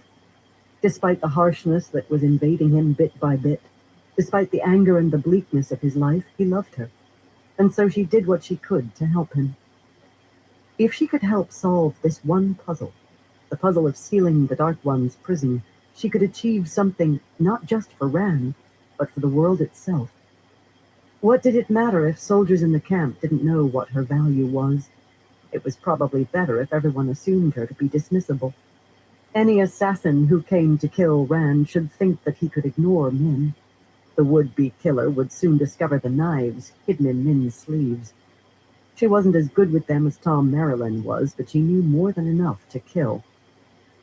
Rand turned in his sleep, but settled down again. She loved him. She hadn't chosen to do so, but her heart, or the pattern, or the creator, or whatever was in charge of these things, had made the decision for her, and now she wouldn't change her feelings if she could.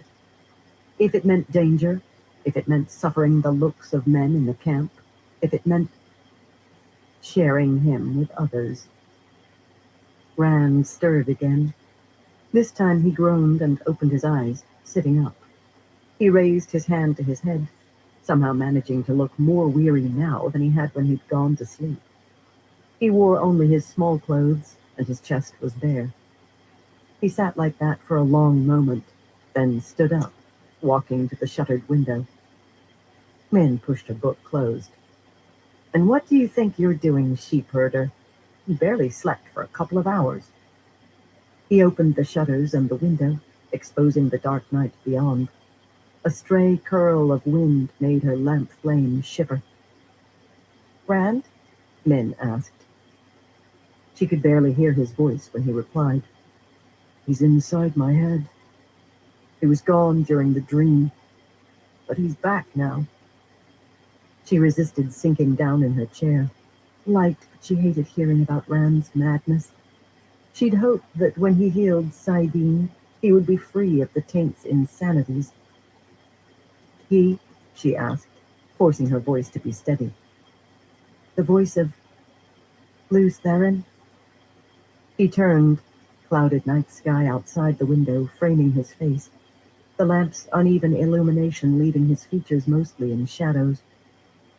Rand, she said, setting her book aside and joining him beside the window. You have to talk to someone. You can't keep it all inside. I have to be strong. She tugged on his arm, turning him toward her. Keeping me away means you're strong. I'm not. Yes, you are. There are things going on in there, behind those Aiel eyes of yours. Rand, do you think I will stop loving you because of what you hear? You'll be frightened. Oh, she said, folding her arms. So I'm a fragile flower, am I? He opened his mouth, struggling for words, in the way he once had, back when he'd been nothing more than a sheep herder on an adventure. Then I know you're strong. You know I do.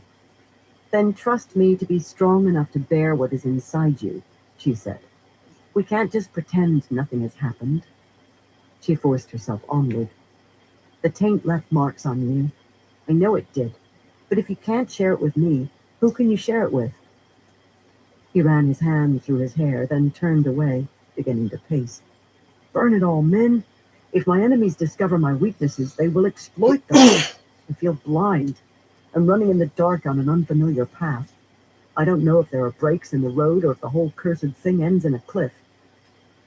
She laid a hand on his arm as he passed, stopping him. Tell me. You'll think I'm mad. She snorted. I already think you're a wool-headed fool. Can it be much worse than that? He regarded her, and some of the tension left his face. He sat down on the edge of the bed, sighing softly. But it was progress. Semirog was right, Rand said. I hear things, a voice. The voice of Luz Theron, the dragon. He speaks to me and responds to the world around me. Sometimes he tries to seize Saidin from me, and sometimes he succeeds. He's wild, men. Insane. But the things he can do with the one power are amazing. He stared off into the distance. Min shivered. Light. He let the voice in his head wield the one power? What did that mean? That he let the mad part of his brain take control? He shook his head. Semirog claims that this is just insanity, tricks of my mind. But Luz Theron knows things that I don't. Things about history, about the one power. You had a viewing of me that showed two people merging into one. That means that Luz Theron and I are distinct. Two people, men. He's real. She walked over and sat next to him. Rand, he's you. Or you're him. Spun out into the pattern again. Those memories and things you can do, they're remnants from who you were before. No, Rand said. Min, he's insane and I'm not. Besides, he failed. I won't. I won't do it, Min. I won't hurt those I love as he did. And when I defeat the Dark One, I won't leave him able to return a short time later and terrorize us again. 3,000 years, a short time later? She put her arms around him. Does it matter? She asked. If there is another person, or if those are just memories from before, the information is useful. Yes, Rand said, seeming distant again. But I'm afraid to use the one power. When I do, I risk letting him take control. He can't be trusted. He didn't mean to kill her, but that doesn't change the fact that he did. Light. Ilyena. Was this how it happened to all of them? Each one assuming that they were really sane, and that it was the other person inside of them who did horrible things? It's done now, Rand, she said, holding him close. Whatever this voice is, it won't grow any worse. Saidin is cleansed. Rand didn't respond, but he did relax. She closed her eyes, enjoying the feeling of his warmth beside her, particularly since he'd left the window open. Ishamael lives, Rand said. She snapped her eyes open. What? Just when she was beginning to feel comfortable. I visited him in the world of dreams, Rand said. And before you ask, no, it wasn't just a nightmare, and it wasn't madness. It was real, and I can't explain how I know. You will just have to trust me. Ishamaya, she whispered. You killed him. Yes, Rand said, in the Stone of Tyr. He has returned, bearing a new face and a new name, but it is him. We should have realized it would happen. The Dark One won't abandon such useful tools without a fight. He can reach beyond the grave. And how can we win? If everyone we kill just comes back again, balefire, Rand said. It will kill them for good. Catswain said, I don't care what Catswain said, he snarled. She is my advisor, and she gives advice, only advice. I am the Dragon Reborn, and I will decide how we fight. He stopped, taking a deep breath. Anyway, it doesn't matter if the Forsaken return. It doesn't matter who or what the Dark One sends at us. In the end, I will destroy him, if possible. If not, then I will at least seal him away so tightly that the world can forget him. He glanced down at her. For that, I need the voice, man.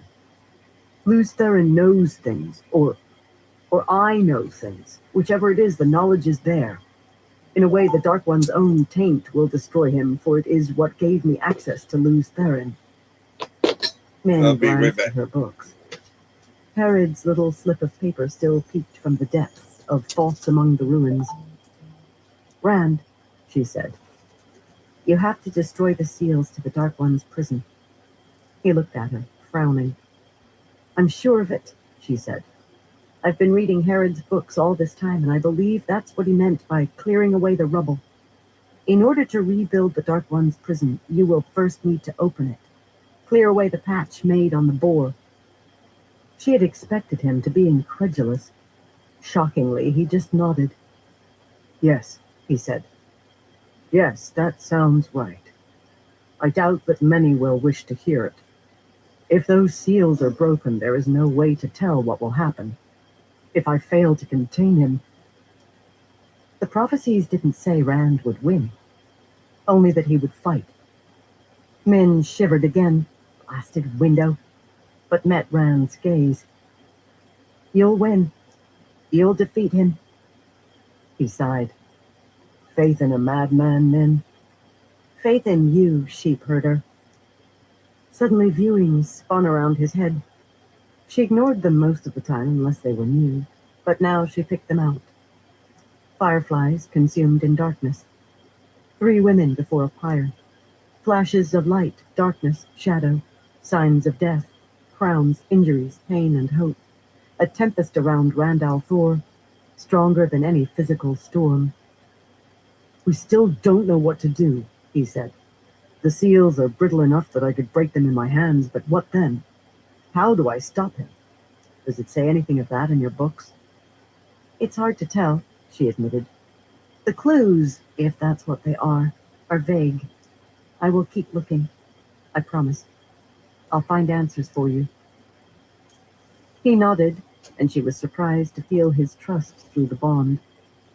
That was a frighteningly rare emotion from him recently, but he did seem softer than he had during the previous days.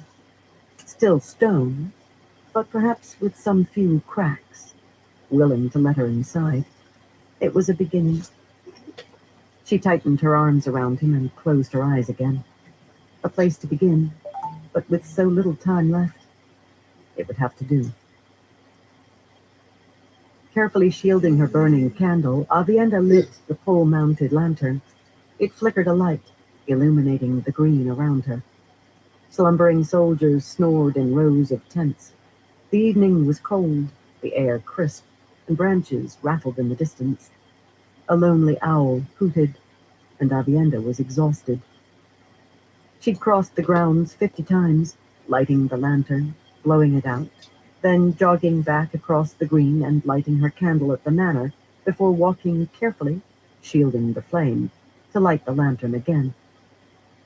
Another month of these punishments and she'd probably go as mad as a wetlander. The wise ones would wake one morning and find her going for a swim, or carrying a half-full water skin, or even riding a horse for pleasure. She sighed, too exhausted to think any further, and turned toward the Aiel section of camp to finally sleep. Someone was standing behind her. She started, hand going to her dagger, but relaxed as she recognized Amis. Of all the wise ones, only she, a former maiden, could have sneaked up on Avienda. The wise one stood with hands clasped before her, brown shawl and skirt flapping slightly in the wind. Avienda's skin prickled at the particularly chilly gust. Amis's silver hair seemed almost ghostly in the evening light. A pine needle passing on the breeze had gotten lodged in it. You approach your punishments with such dedication, child, Amis said. Avienda looked down. Pointing out her activities was to shame her. Was she running out of time? Had the wise ones finally decided to give up on her? Please, wise one, I only do as duty demands. Yes, you do, Amis said. She reached up, running her hand through her hair, and found the pine needle, then let it drop to the dead grass. And also, you do not. Sometimes, Avienda, we are so concerned with the things we have done that we do not stop to consider the things we have not. Avienda was glad for the darkness, which hid her shameful blush. In the distance, a soldier rang the evening bell to chime the hour, the soft metal ringing with 11 melancholy peals. How did she respond to Amis's comments? There didn't seem to be any proper response. Avienda was saved by a flash of light just beyond the camp. It was faint, but in the darkness the flicker was easy to notice. What? The wise one asked, noticing Avienda's gaze and turning to follow it. Light, Avienda said. From the traveling grounds. Amis frowned, then the two of them moved toward the grounds. Soon they encountered Dahmer Flynn, Davram Bashir, a small guard of Saldeans and Aiel walking into the camp. What did one think of a creature such as Flynn? The taint had been cleansed, but this man, and many of the others, had come asking to learn before that had happened. Avienda herself would have sooner embraced Sight Blinder himself as done that, but they had proven to be powerful weapons. Amis and Avienda moved to the side as the small party hurried toward the manor house, lit only by the distant flickering torches and the cloud-covered sky above. Though most of the force sent to meet the Shanshan had been made up of Bashir's soldiers, there were several maidens in the group. Amis locked eyes with one of them, an older woman named Korana. She hung back, and though it was difficult to tell in the darkness, she looked concerned, perhaps angry. What news? Amis asked. The invaders, these Shanshan. Korana nearly spat the word. They have agreed to another meeting with the Karakarn. Amis nodded. Korana, however, sniffed audibly, short hair ruffling in the chill breeze. Speak, Amis said. The Karakarn sues too hard for peace, Korana replied. These Shanshan have given him reason to declare a blood feud, but he simpers and panders to them. I feel like a trained dog, sent to lick the feet of a stranger. Amis glanced at Avienda. What do you say to this, Avienda? My heart agrees with her words, wise one. But while the Karakarn is a fool in some things, he is not being one now. My mind agrees with him, and in this case it is the mind I would follow. How can you say that? Korana snapped. She emphasized the you, as if to imply that Avienda, recently a maiden, should understand. Which is more important, Korana? Avienda replied, raising her chin. The argument you have with another maiden, or the feud your clan has with its enemy? The clan comes first, of course, but what does that matter? The Shanshan deserve to be fought, Avienda said, and you are right that it pains to ask them for peace. But you forget that we have a greater enemy. Sight Blinder himself has a feud with all men, and our duty is larger than feuds between nations. Amis nodded. There will be time enough to show the Shanshan the weight of our spears at another date. Korana shook her head. Wise one, you sound like a wetlander. What care have we for their prophecies and stories? Grand Althor's duty as Karakarn is much greater than his duty to the Wetlanders. He must lead us to glory. Amis stared harshly at the blonde maiden. You speak like a Shido. Karana locked her stare for a moment, then wilted, turning away. Pardon, wise one, she finally said. I have told. But you should know that the Shanchan had Aiel in their camps. What? Avienda asked. They were leashed, Karana said, like their tame Aes Sedai. They were being shown off like prizes for our arrival, I suspect. I recognized many Shido among them. Amis hissed softly. Shido or not, Aiel being held as Damani was a grave insult, and the Shanchan were flaunting their captives. She gripped her dagger. What do you say now? Amis glanced at Avienda. Avienda gritted her teeth. The same, wise one, though I'd almost rather cut out my tongue than admit it. Amis nodded, looking back at Korana. Do not think that we will ignore this insult, Korana. Vengeance will come. Once this war is done, the Shanchan will feel the storm of our arrows and the tips of our spears, but not until after. Go tell the two clan chiefs what you have told me. Korana nodded. She would meet her Toth later, in private, with Amis, and left. Dahmer Flynn and the others had already reached the manor house. Would they wake Rand? He was sleeping now, though Avienda had been forced to mute her bond in the middle of her night's punishment, lest she endure sensations that she'd rather have avoided. At least, she'd rather have avoided them second-hand. There will be dangerous words of this among the spears, Amis said thoughtfully. There will be calls to attack, demands that the Karakarn give up his attempts to make peace. Will they stay with him when he refuses? Yeah, dabs up. Of course they will, Amis said. They're Aiel. She glanced at Avienda. We haven't much time, child. Perhaps it is time to stop coddling you. I will think out better punishments for you starting tomorrow. Coddling me? Avienda watched Amis stalk away. They couldn't possibly come up with anything more useless or demeaning. But she'd learned long ago not to underestimate Amis. With a sigh, Avienda broke into a trot, heading back toward her tent.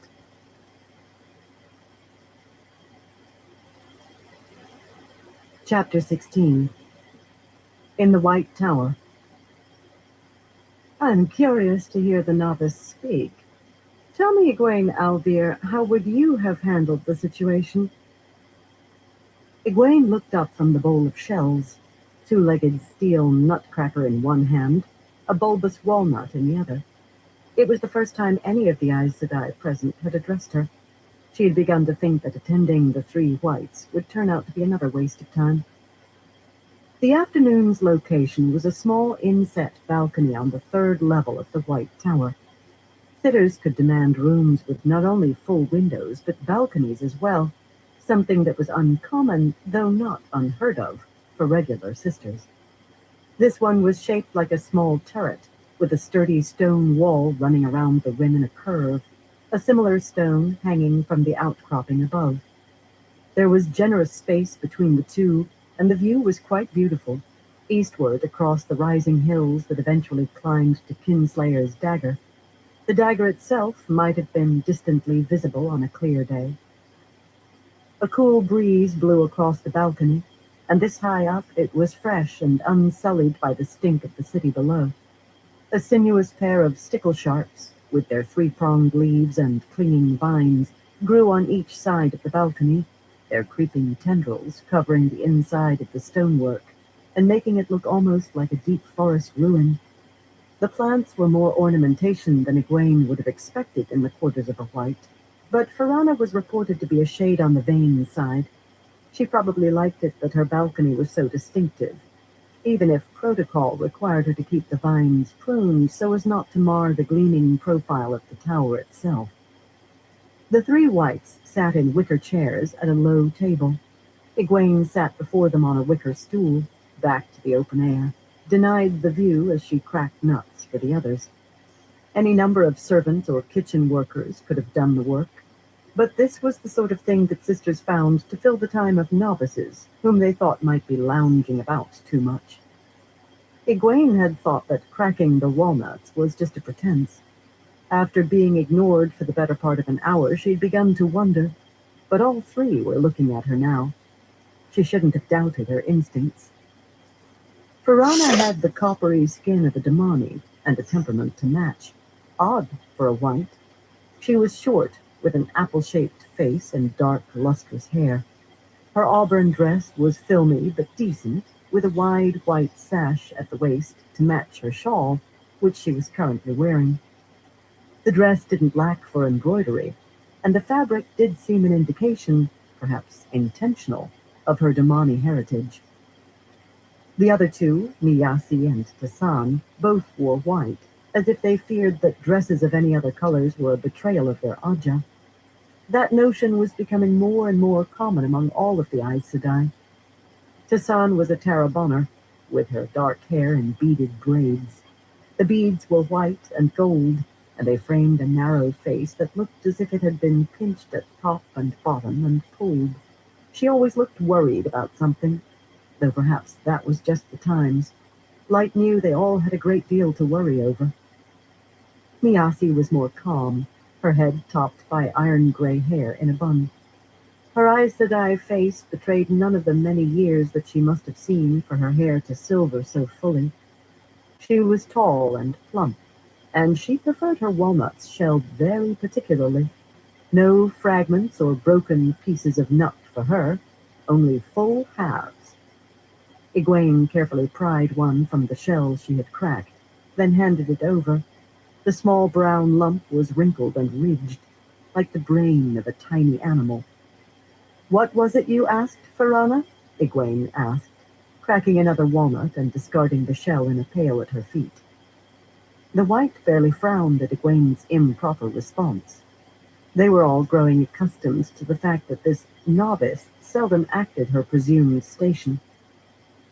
"I asked," Farana said coolly, "what you would have done in the Amalin's place. Consider this part of your instruction. You know that the dragon has been reborn, and you know that the tower must control him in order for the last battle to proceed. How would you handle him?"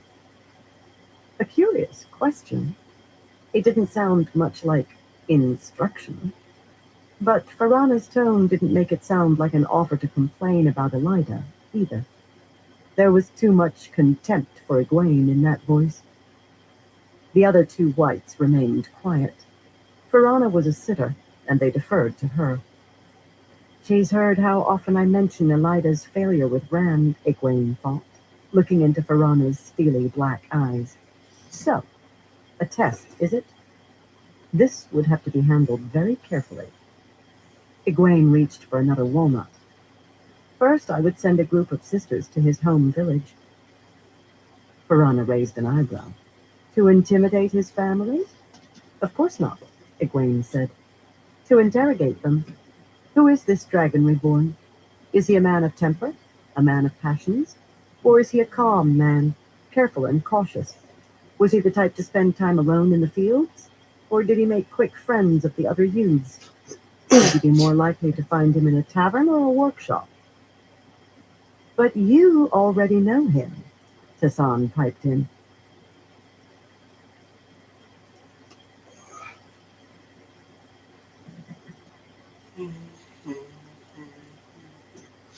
All right, everyone. I'm going to call into this live for tonight.